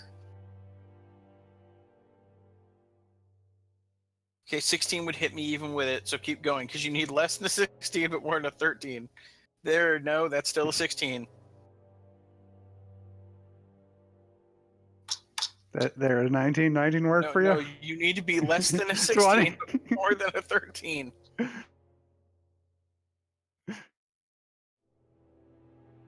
I'm sorry, Rixori doesn't follow your rules.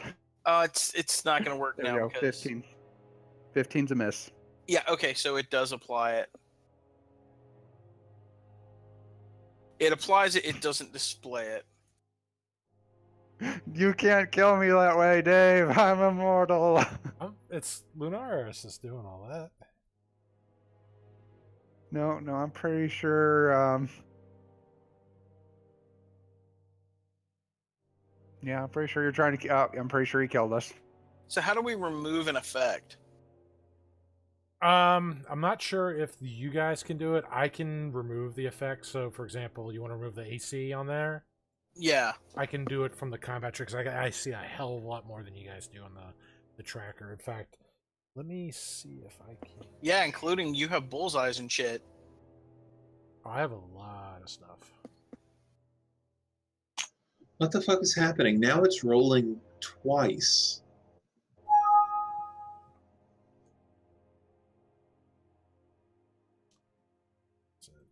What? Try that one more time. That worked. Why did it roll? Why was it rolling 2 attacks earlier, or a few seconds ago? Because Lunaris was a madman and was targeting his entire fellows and just peppering them with non-stop arrows. Okay, logging out and back in seemed to fix the advantage disadvantage thing. I foresee us doing this a lot. Yep. It's something we ran into a lot. We would get all kind of glitches where we just have to relog to fix it. You haven't seen some of the fun ones yet.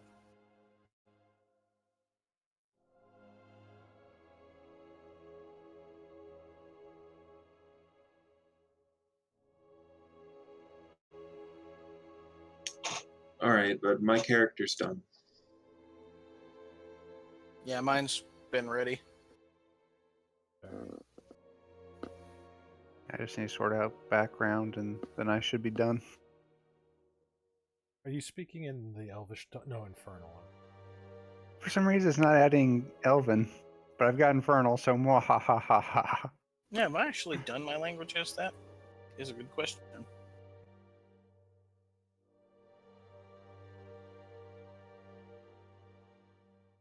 Oh, I get a choice.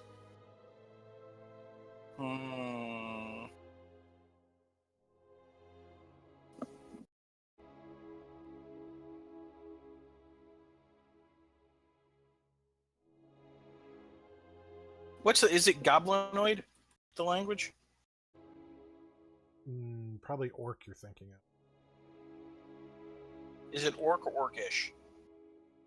It's probably actually Orcish is what they label it as, but it's that tongue. Well, it's important because like how it's typed is like... Yeah, that would explain it. I have Elven instead of Elvish. Yeah, I have Elvish, which was set automatically. That fixes it. Don't forget, you also have OOC chat too.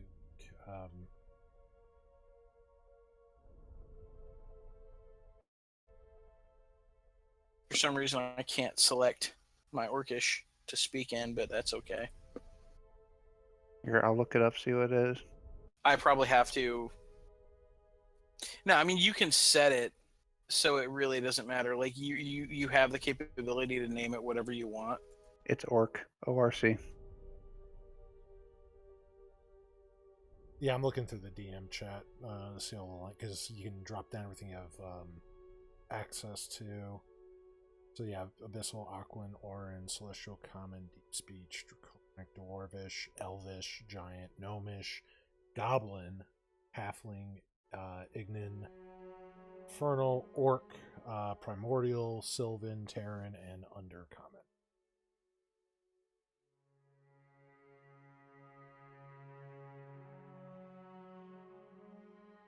And as the DM, I get the translations. And the language thing is is one of the things I really liked about Fantasy Grounds. I wish Roll20 would adopt something like it. We can also create our own stuff with that too. Yeah, it really doesn't matter. Like, you don't have to use any official name, as long as you have a name and it's on your language list, and the other people have that same name on their language list. They'll understand it. But that's why, like, spelling is important. Roll20 actually does have it now. It's on the test server. But that's okay, because, like, I think next month they're adding their next month Roll20 is adding, like, I think it's next month they're adding the their D&D 5e plugin.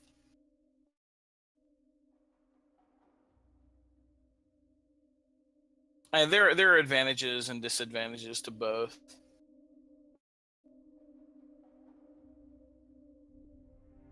Dynamic lighting is a huge boon. Yeah, but you can't target people individually. Oh no, you can. You just have to set it up. It's just not as easily user friendly. You can make target macros. It's literally it's literally like curly bracket target close curly bracket, and you can force a target. It just won't automatically like tell you if it hit or miss unless you do some heavy editing. The plugin's supposed to do a lot of that.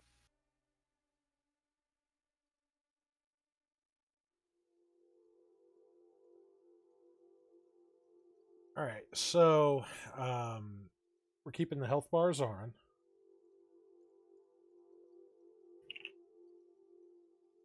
Let's see what other options here.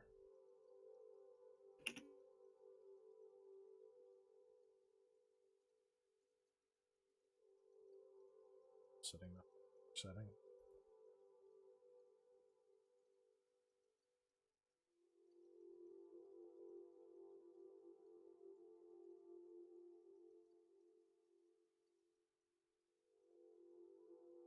Let's see, token saying. Not really worried about that. You can auto rotate your token if you really wanted that. Show ally effects. Now they have something called mark form instead of the icons. Let me do this here. Again, Lunaris, you are the guinea pig. Let's see here. Let's add an effect.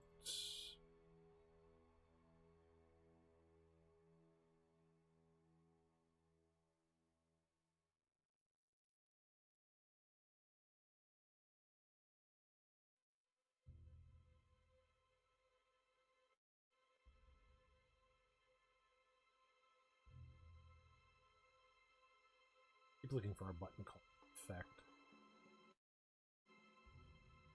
Alright, so he has been blinded.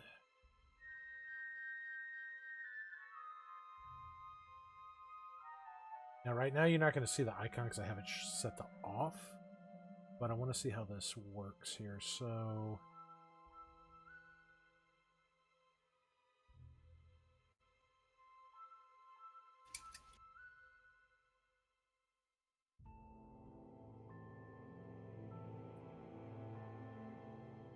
ally effects. So, got some tooltip where you just hover over it and it shows the word, like, blinded. Anybody see that clearly? Yes, I can. Okay. You just hover over the icon, it just shows blinded. Right, we can do that with health too, but right now this is just for the effects, blinded. I want to make sure everybody gets their opinion on that? Hold on, because Show chat what we're talking are we about. hovering on? Lunaris. He's the one that's quote unquote blinded right now, just as the game Okay, player. there we go. So that might be a little better than the smaller icons, but there's a few other things here. This is the actual icon that there's icon hover, which will just show it apparently if you do it. Mark.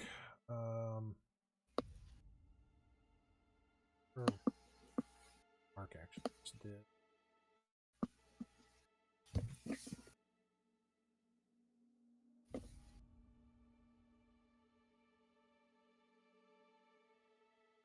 So tooltip seems to come up the best with that. You can also hover over the health bar as well.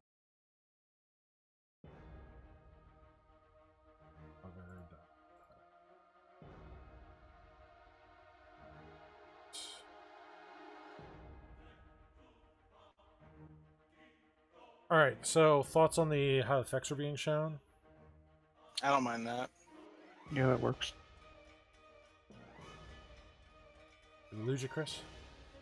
Yeah, he stepped out for a moment. I said he was back. Oh, maybe he was saying his.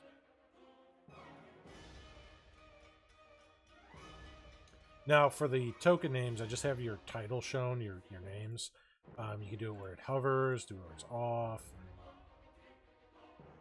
Hover's fine. For the names, I think it's better just to leave it above it. Yeah, I That mean way how we- it's like now, or hover, however you want to do it. okay. So for the enemy effects, what I'll do is I'll do the same for them. So when you hover over them, you can see if they're blinded, you know, whatever effects, just like it would for you guys. Let's see. Their health bars are going to be off. We're not using fumble critical tables. Let's see, hit points. Okay, cumbrance. Let me change it to variant. Because I want to see what variant actually does. That's something I want to go off.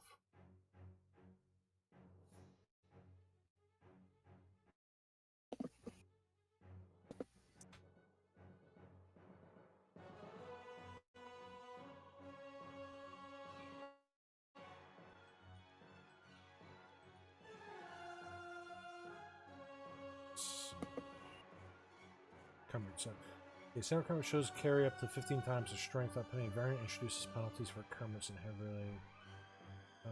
Set the variant. This will show the encumbered, heavy, and maximum carry weights in place.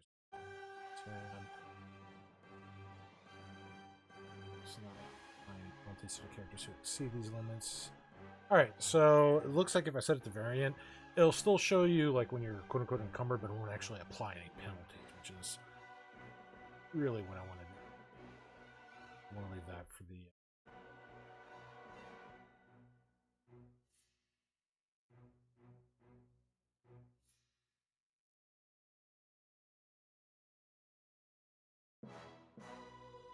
Alright, so that seems good there. Alright. I'm just curious on here. I'm going to see if we can bring up another map.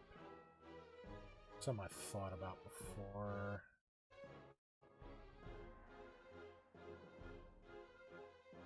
Let's see.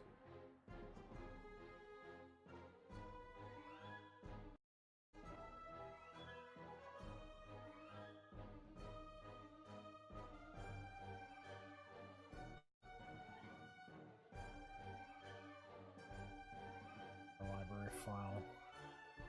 This is something, if I think it's going to work the way it does, we can have multiple maps open. Amazing. You know, it would help if I did this as a DM. So.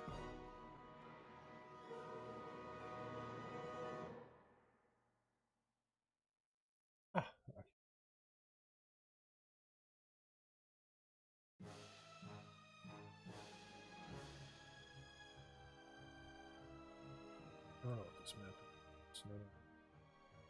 All right, I'm back. Welcome back. Oh yeah, so we could definitely have multiple maps here. In fact, let me see if this will work the way I'm hoping. So here's a big advantage. I'm going to share this map in a second. So one thing that kind of sucked on the other one is because it's a battle map simulator, you really only get one map open at a time. Can everybody see the other map I just shared with them? Yeah. Yep. So I can do something like a multi-floor dungeon, or maybe like exterior, interior, floor 1, floor 2. And if, let's just say, Lunaris goes to the second floor, then just Lunaris gets that second map, while everybody else is still in the other map. So I can have multiple maps going on for some of the scenarios.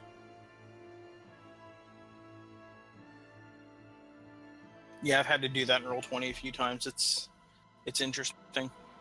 Well, if with Roll20, you either got to reload a different map up, drag through the map, or you got to take one giant map and break it up into sections and block off the vision. No, you can run multiples. Not at the same time. Yeah. How? I've never been able to do that. Yeah, First thing you can do, the first thing you do in Roll20 is you can set I think it's up to 3 tabs up, and you can separate players out based on what map they can see, and then the game master can jump between maps. I mean, I've done it a bunch of times. I've never heard of that functionality in Roll20. Yeah, you can totally do it. It's just a lot of people. I mean, I'm not surprised. A lot of people didn't know that you can like sequester people onto certain maps. It wasn't until I was in a game where someone did it, and I was like, "Holy crap! I can do that!" And they were like, "Yeah, you just do this." And so, yeah, you can. I'll have to look that up because they only have one player ribbon that you actually make available for the players on there. No, you can actually split that up. Like, no joke. I can have 5 maps and 5 different players on 5 different maps. It's I know it gets buggy though. Once you get above 3 maps, it's not so smooth. I'll have to But check yeah, you that can out totally later. do it. All right. So, but still, we got multiple Mac functionality on this as well. Let's see. But yeah, I'm not going to Roll20 anytime soon. Many bad memories right now.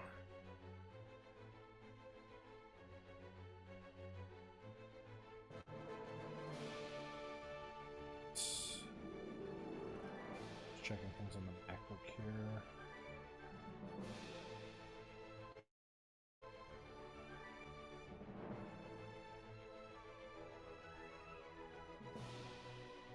So for those of you with audio, how's the music bot?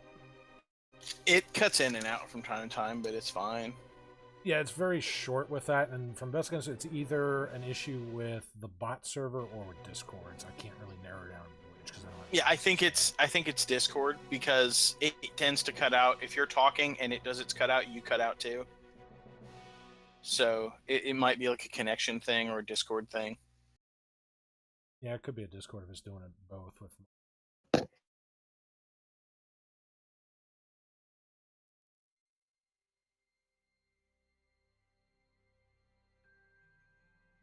Yeah, they have music add-ins for Fantasy Rounds, but I'm not too thrilled about throwing those in, and some of those don't even do everything I want it to do. You have to sign up for another sound service, and it doesn't give you all the local sound options that you want. So it's like,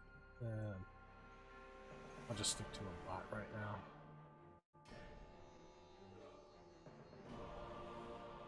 All right. So we basically just got Chris's character that needs to be done, since he's out and about right now. But everybody's on board with the mercenary group storyline, the Elven. Well, again, we haven't talked to Tenarium. I don't imagine him saying no because he likes that sort of stuff.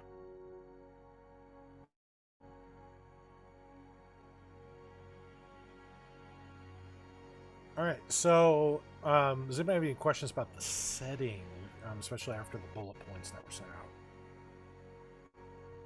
Honestly, it's going to be one of those I'm going to have to interact with it before things start clicking. Same. It was a lot of stuff happening, and there were just so many names that it just all got jumbled in a blur. All right.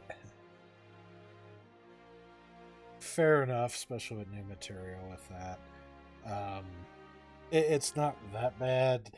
The main thing is just, even if you don't look at all the names, just understand what happened in the past about how the deities came about, how they helped shape the world, create the races, how the residential evil entities of the world fought against them, how some of the gods turned on the other gods with that as they gave into the madness, the wars that started, the seats of civilization that started, how the gods are no longer there since they were physically there, as well as the evil elemental forces and demonic forces, why they're no longer there. It paints a picture how divine magic was first, then arcane magic. It goes into the real stuff, because that gives you like the overlay of the good, the bad, the evil. The history of Tal'Dorei goes more into how Tal'Dorei got its name, how the races, the main races like the humans, dwarves, and elves, kind of went to war at a time and also allied at a time, and how there's still kind of tensions that are being healed, even though it's a long healing. So it'll help paint that picture. It helps go with the Elven Nation, for example, how it's integrated, it's mixed with the races.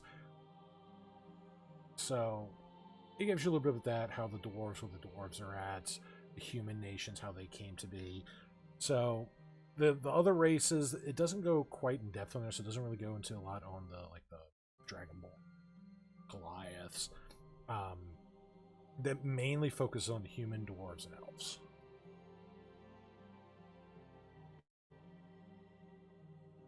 So, but it'll help you get a visual of it, so you get a feel, because all that's being incorporated part of the world.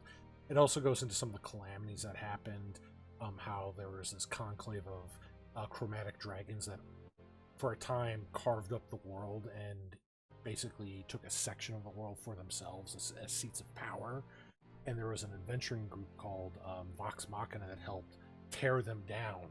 And after the last of them, Thordak, the Cinder King, who was like a red dragon who was empowered by the elemental plane of fire itself, after they took him down, it's been about a year since that. So the world's kind of in this healing stage, but the world's still scarred from the battles with those dragons and the primordial elemental beings and such. So there's a lot going on with that, so I just want you guys at least not going to completely blind. I will try to recap these as we go in game, just to refresh as needed. But for the most part, it just gives you an idea of what's going on.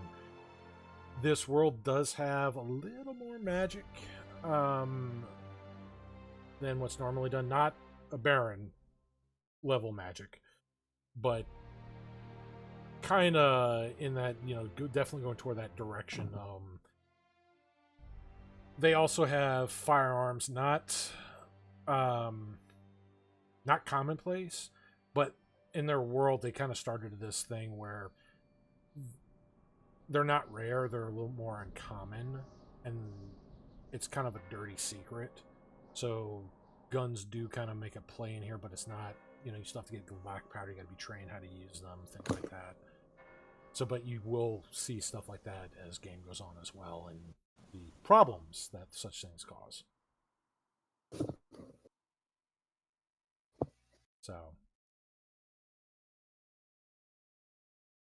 Alrighty. Yes. Yeah, for the most part, though, it's a crash course with that. Chris, and everybody else, I will try to get you some bullet points on some of the gods, just so you can kind of see what's going on. I am going to back up everybody's characters on here.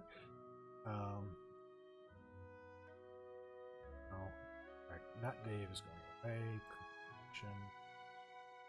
RS.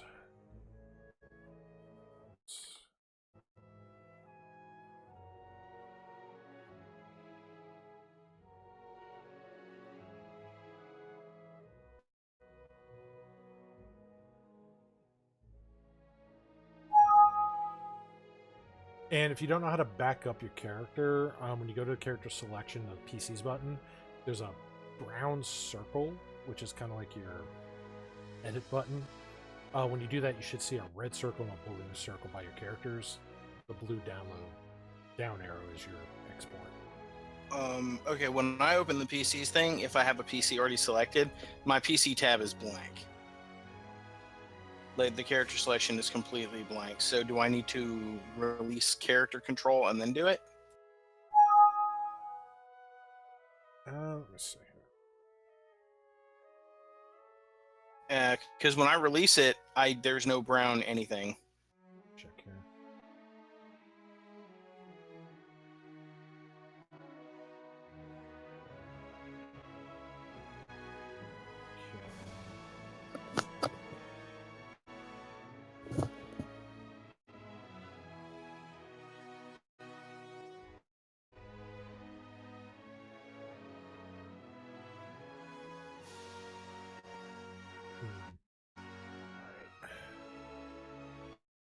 Have that option, which is weird. So when we did Travis's campaign, he had to. Yeah, do because all of that. I backed up all of them. I was hoping it'd let you do it yourself. I know, like, apparently if you have like a license, you're supposed to be able to do it, but that's specifically locked out. Not true, because one of the ones I just tested on is a licensed, and it doesn't have that option. And the unlicensed one also doesn't have the option. So apparently the host, the GM, has that. For people not familiar with it, do you see that little dragon tower at the bottom right? Yes. What- Says dice. Yeah, what that does is that sends a secret roll to the DM where nobody else can see it. So you drop that in there and it shadows it. And so if I have to say, like, hey, you want to make a roll for something, you don't want other people to see it, that's how you whisper it to me through that dice tower. What's funny is you don't even know what you rolled.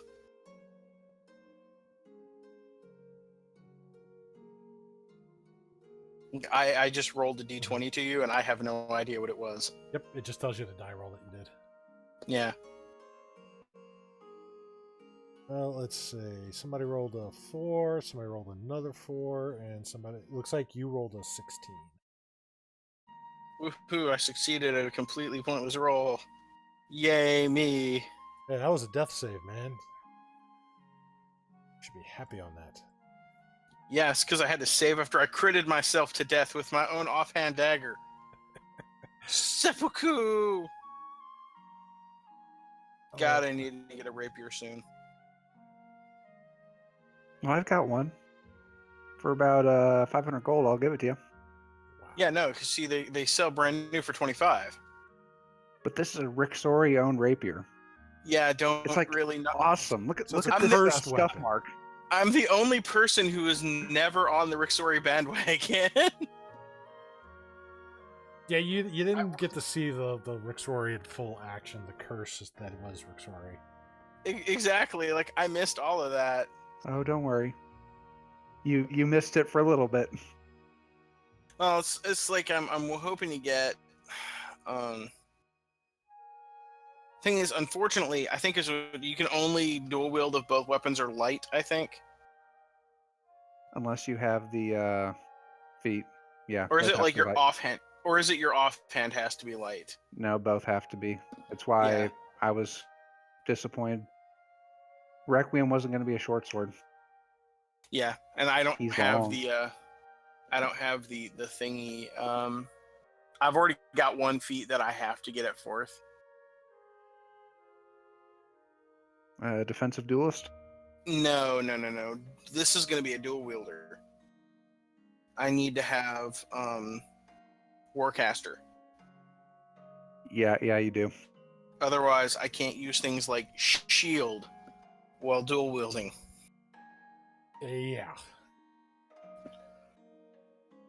Very important for casters that are dual wielding. Anything. No freehand. Well, Yeah. well, anything with somatic components. So if you got spells with no somatic components, you're good without that feat. Yeah, I've looked at it, like the sword feats, like Booming Blade, Green Flame Blade, they don't require it. But I do plan. I have to get it. Yeah, otherwise you lock yourself out of too many good wizard spells. Mm-hmm. There is some contemplation about not bothering with the dual wield. Yeah, that's freaky, and don't do that anymore. Okay. I'm gonna look away from the screen for a moment. I'm just Yeah, that's putting it back really to normal. weird. It's their day cycle stuff. It's their rave cycle. Shit, I just need some like glow sticks and I'm good.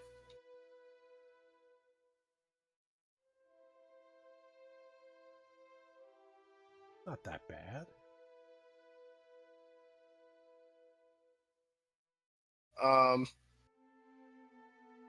But yeah, so that's I'm probably just gonna get a second short sword eventually and just go like dual short sword. I may drop the dual. But it's time to duel.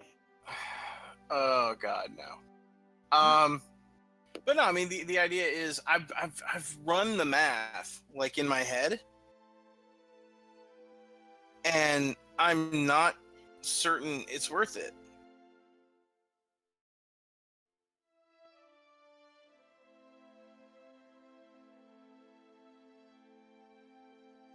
Like without going the fighter thing, and it might be worth it later on.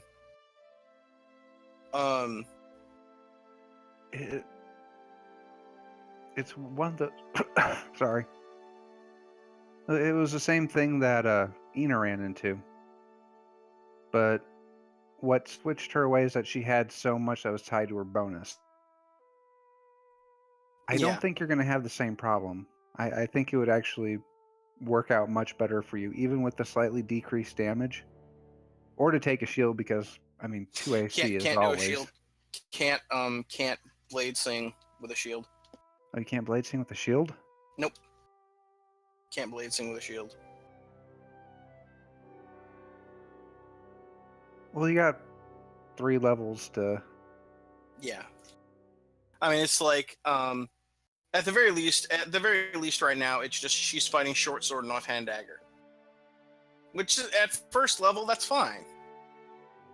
At first level, that's likely enough to kill. If you're fighting stuff at first level, anything,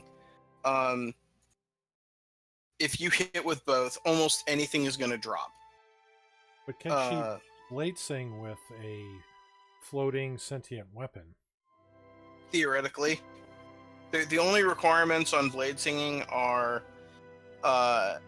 they can't have a shield, they can't be wearing anything higher than light armor, and they can't use a weapon with 2 hands.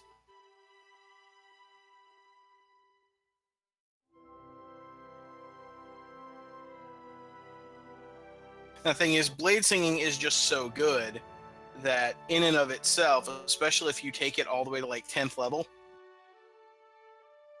if you go to 10th level, for example, you get to add your intelligence modifier in addition to every other bonus on your damage while blade singing. Pretty solid. And on top of that, it adds to your armor class. So, like, yeah, I mean, that just part of it. So, I guess the idea is you get to like a 2nd level is when you get proficiency in any weapon of choice. And then you also get light armor proficiency. So you slap on light armor, and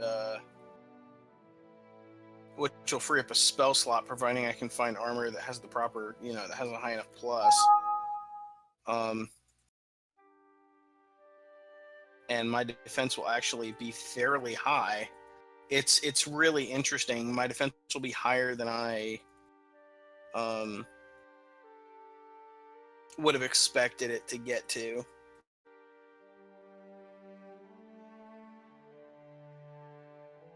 Ultimately, the idea is you get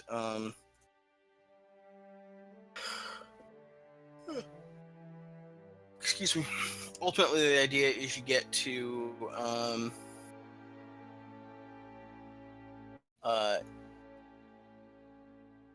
studded leather,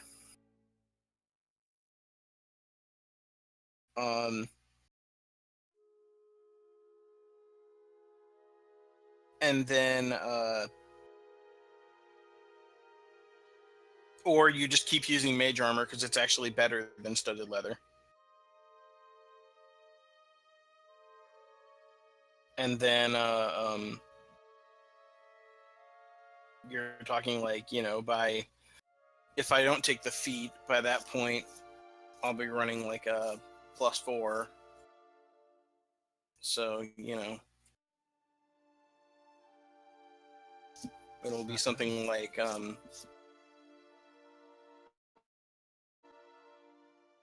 what is my dex? Yeah, my dex is like a 17, so by 4, I could get my dex to an 18. And by 8, I could get my int to an 18. So it's a matter of, do I want to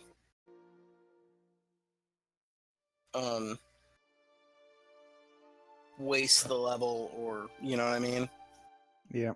And it's just, I'm not really sure that going even dual wielding, which would let me use a rapier, but I'm still wouldn't get my ability modifier, right? And so, like, I'd be talking about going from a D6 to a D8, and I'd gain +1 AC, or I can just gain +1 AC, +1 damage on everything. It's just one of those kind of twitchy things. I might look for one of those feats, though, that gives you like +1 dex and other crap. You know what I mean? Yeah. Because that would get my dex to an even number. And would still give me access to a feat, and I really like feats. That's the only thing I don't. I mean, honestly, it's the only thing I wish that they did in this. I wish you could get. I wish you could get more feats, because I like the customization. You know what I mean? Yep. You don't even start with one in this edition. I know, like that feels so weird to me. That's one of the reasons I was really hoping I could go human variant. Like if Bladesinger wasn't like locked, I would go human variant just to start with a feat. Well, let's see.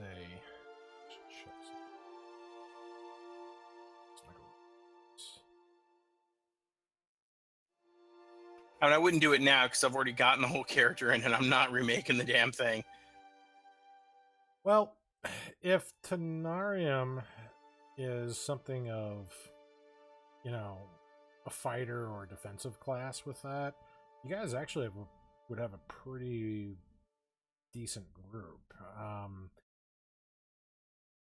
Little light on the magic, but you still have access to some magic. You have a good gambit of abilities. I don't think we're light on the magic. I mean, I'm still a full wizard. I intended to pick up bard levels after the first rogue, so we'll have the healing. Okay. We'll have the divine. We'll have the arcane.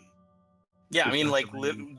that's the main advantage of not dropping the fighter, is I'm still a full wizard. I'm a wizard who can brawl.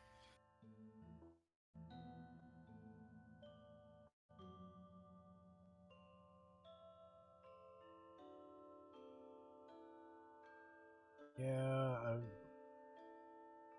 I'm wondering how the Bladesinger will go up in terms of as a tank, though. Because I'm seeing it more as a skirmisher type, depending on the magic used. Yeah, they're more of a skirmisher. When it comes to tanking, they can, but it's costly, and it requires higher levels. So, like, they've got shield.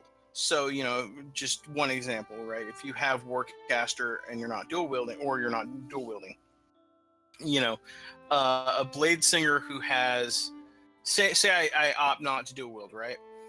And let's say at level, I don't know, let's say at level 4, I'd have dex of 18, so +4, +3 from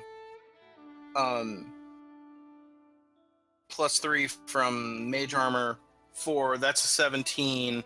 I could shield for a 21.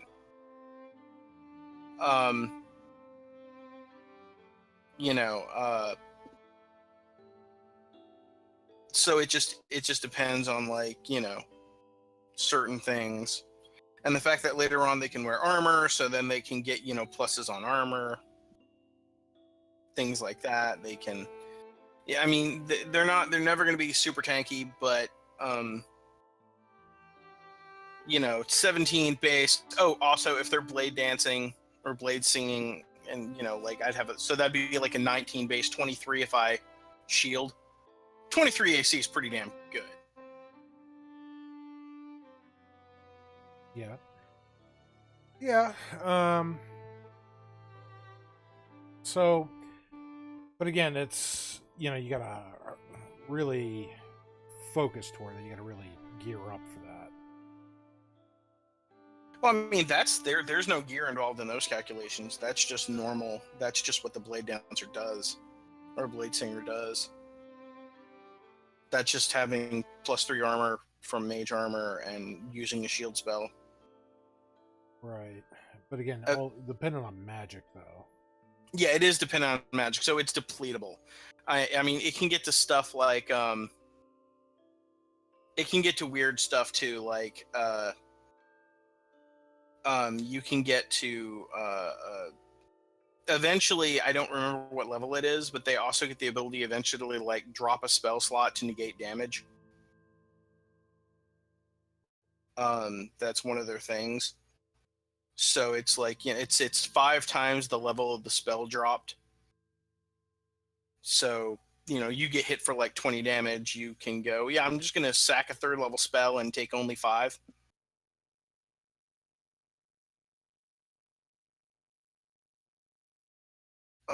So that is a useful thing, I think, for tanking. But it's situational. They don't want to do it all the time. Right. Yeah, I think they make a really good skirmisher. Like when things get really bad, I need to save myself. Mm-hmm. Like you don't want They're to be good for those full-time clutch tanking. moments. Oh, somebody went down. We need some extra defense here. They can go up and fill that role. Like the off tank. There's a really good off tank. So, and that's really the only thing I see the group kind of missing off the beat. Doesn't mean you have to have one, but it's the thing I'm seeing off is Well, there is a second starting build I've been considering. That would be perfect Rixori. But I need to think on that one. Because instead of starting as a half-elf rogue and then just being a pure skill monkey going into bard, there's the more traditional starting off in fighter to get some armor and then going into bard and being the more utility and less the skill monkey. Rixori is a natural barbarian druid. Well, I mean, she kind of gave up her last life. And now all she has is her memories. Which is why she's an alcoholic as well. Forget that past life. It was all just a dream. I never should have joined that cult. Get it out of my head. But yeah, once we get Tenarium up and running with that, we can see what the group's going for. But whew, really excited to see what you guys are going to bring here. The other joke was going human, taking Lucky, and then being fate touched. The chaos of dice that is Rixori. So I was thinking about doing something cute and going Whip Blade Slinger. So you're going to be Simon Belmont, but dual wielding whips. Wouldn't be dual wielding if I did that because they're not light. But yeah, you could totally Simon Belmont it.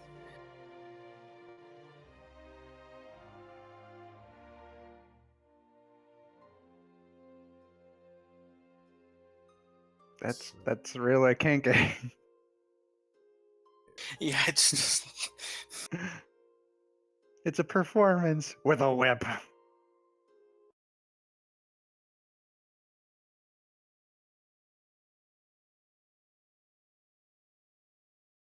I thought about it. I mean, because that's the only thing. If I don't go dual wielding, then I'm missing. I don't know. It's the dual wielding thing. Like, to me, I'm looking at it and going, is it ultimately worth it if I don't do the fighter thing? Because without the fighter thing, I'm going to be looking at the most 1 to 6 damage until I get to like level 10. And at level 10, if I wanted to pick up a second weapon, I'm pretty sure I could.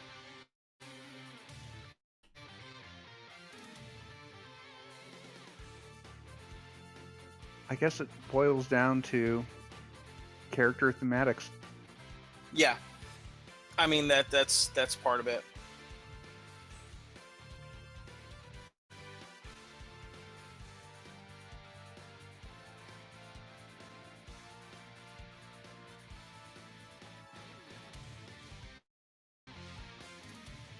But Warcaster is just so good for other things, like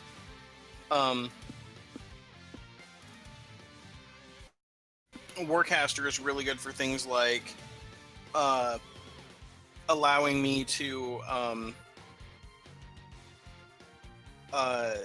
the biggest draw of Warcaster, and the reason why I pretty much have to get it at some point, is it allows me to use things like Green Flame Blade on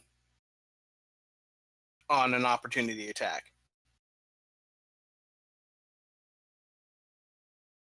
It does, doesn't it? Yes, it does. So things like, what is it? You can utilize in place of a, you can cast a cantrip in place of it. So we do weird stuff like, I'm gonna Green Flame Blade. Oh, well, Green Flame Blade says I make an attack.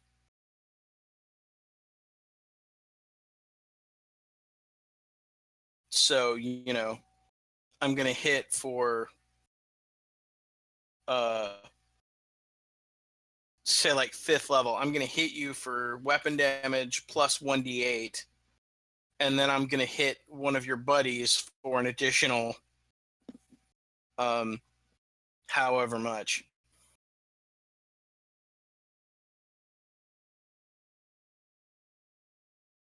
I do see it synergizing very well. Yeah, I mean, there's also now the funny one that I wanted to do, and I looked at, the really funny one is there's 2 really funny for shigs and giggles ones. The first one is Booming Blade.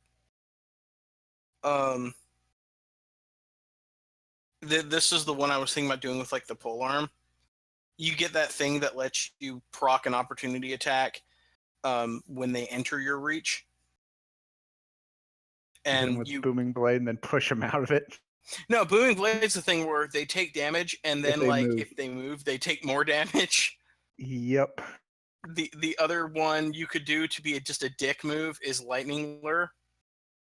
As a cantrip, just be like, I'm gonna run away from you. I'm like, okay, well, I'm gonna use my opportunity attack to cast Lightning Lure and pull your ass back. Because I'm a dick.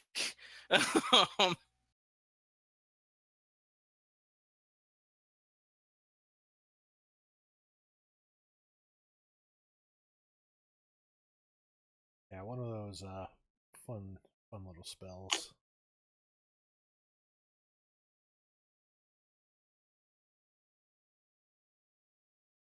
Now, let me ask this: game time. We good for the same kind of time frame? The 4 or 5 hour-ish time frame? The normal 2 to 6. Well, yeah. Well, for your time zone, yeah. Oh yeah. The reason I asked is because you totally cut out right in the middle of what you were saying. Yeah, that's fine for me. Okay. Yeah, sure. You sound so sad on that, Chris. What's going on? I'm just fucking hungry. Yeah, we're going to be hitting the Chinese here soon, so I'm happy about that. Yeah, well, you guys got your characters in here, so again, I'll do one final export just to make sure nobody messed with anything since the last save, and I'll get the actual campaign that we're going to be using up. I'll try to keep it the same credentials to access it, so, and I'll have all the characters up with that and kind of get that rolling so we can just jump right into it next week. Oh, one thing for those of you who aren't as familiar with Fantasy Grounds and some of the weird crap you can pull, you notice you have a quick bar at the bottom. Yes, the 1, 2, 3, 4. Yeah, I don't recommend doing it now because it'll wipe itself when he changes campaigns to a fresh campaign. But you can like tie abilities so you don't have to like go into your character sheet for them to those. That was that. And you can have more than just one bar. There's actually like 3 bars on there. 4. You have normal bar, shift, control, and alt. But some of those are locked to specific things. I can't remember what they're locked to. So it's like it'll do weird displays. Like there's one, for example, I think it's control is for assisting in 8 actions, and it will say so and so assists such and such target. It's weird. Well, I'm going to have to tinker with this. It's not as the macro code that you can do with it is not as it's not as robust as what Roll20 allows you to do, but you can do some pretty interesting stuff. I did it in the Pathfinder campaign, where I had my shift, I think it was my shift or my alt, but one of them was all of my combat stuff modified for smite. So like I had like longsword one-handed, longsword two-handed, and then I had another bar that was like longsword power attack, one-handed power attack, longsword two-handed power attack. Another one was, longsword smite, one-handed, longsword smite two-handed, and then I had like longsword power attack smite one-handed, longsword power attack smite two-handed. The only downside is I wish that Fantasy Grounds had some kind of macro toggle system, so I didn't have to have multiple buttons for all of that. But with 4 bars, it was literally just click, click, click, click, click. It wasn't that bad. Like I said, I may not be the biggest fan of Fantasy Grounds, but I know that it can work. So I've been through a whole game on it. So it's not. It's not just the 4 bars. You can put shift control. That opens up a different bar. Yeah, that's what I'm talking about. So that's. No, he's talking about holding shift and control at the same time. Oh, wow. So it's a 5th bar. Well, you can do all 3 of them, too. So you can have control, alt, both of them, like CA, actually, will show you as one. And then you can have SCA, or just S, or just C, or just Okay, A. that's... I think I'll be cool with 4, but that is good to know. So, was that like 7 total? If I need... Yeah, but if I need, like, 84... quick bar slots. We need to talk about your character here. Something has gone fucking wrong, brother. I don't know what are you doing with that blade singer, man? So, I don't know. Yeah, no. If It's I need level like 1. 70 some odd slots, man, in 5th edition, man, I could barely pull that crap in 3.5. And in that point, in 3.5, I'd be having to try to break the game. It'd be like, well, let's see if I can make pun here. But, This is my parry left bar. This is my parry right bar. Oh god, it gets so weird. Now I could see one for like opportune attacks. That'd be kind of. But no, I'm sitting back with I'll be doing some. By the way, just to throw this out there for those interested in our group, I'll be doing some Starfinder one shots in the coming weeks just to get used to it. If anyone wants to join in, it'll be pre-constructed characters, so no one will have to actually know anything. All right, good to know. But are we going to continue, or are we pretty much done for today, Dave? If everybody's got their stuff, without again, we can't really do anything without Tenarium having his character done, and Crystal would like the deity info. I'll make sure everybody has it. I'm sure everybody wants to know a little bit more about the pantheon of the world. So it's not that bad. It's not, Forgotten Realms crazy, but it does have a handful. So. All right.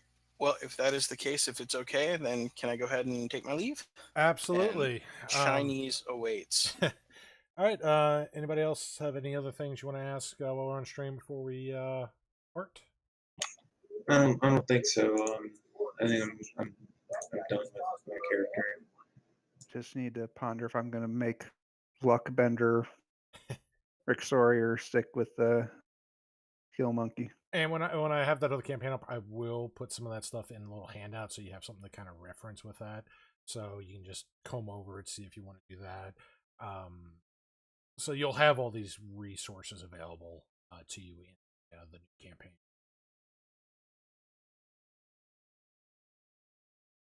But all right, well, thank you everybody for coming here. This was session 0, and next week we'll start our first adventure in the world of Exandria in the Tal'Dorei Campaign setting. So until next time,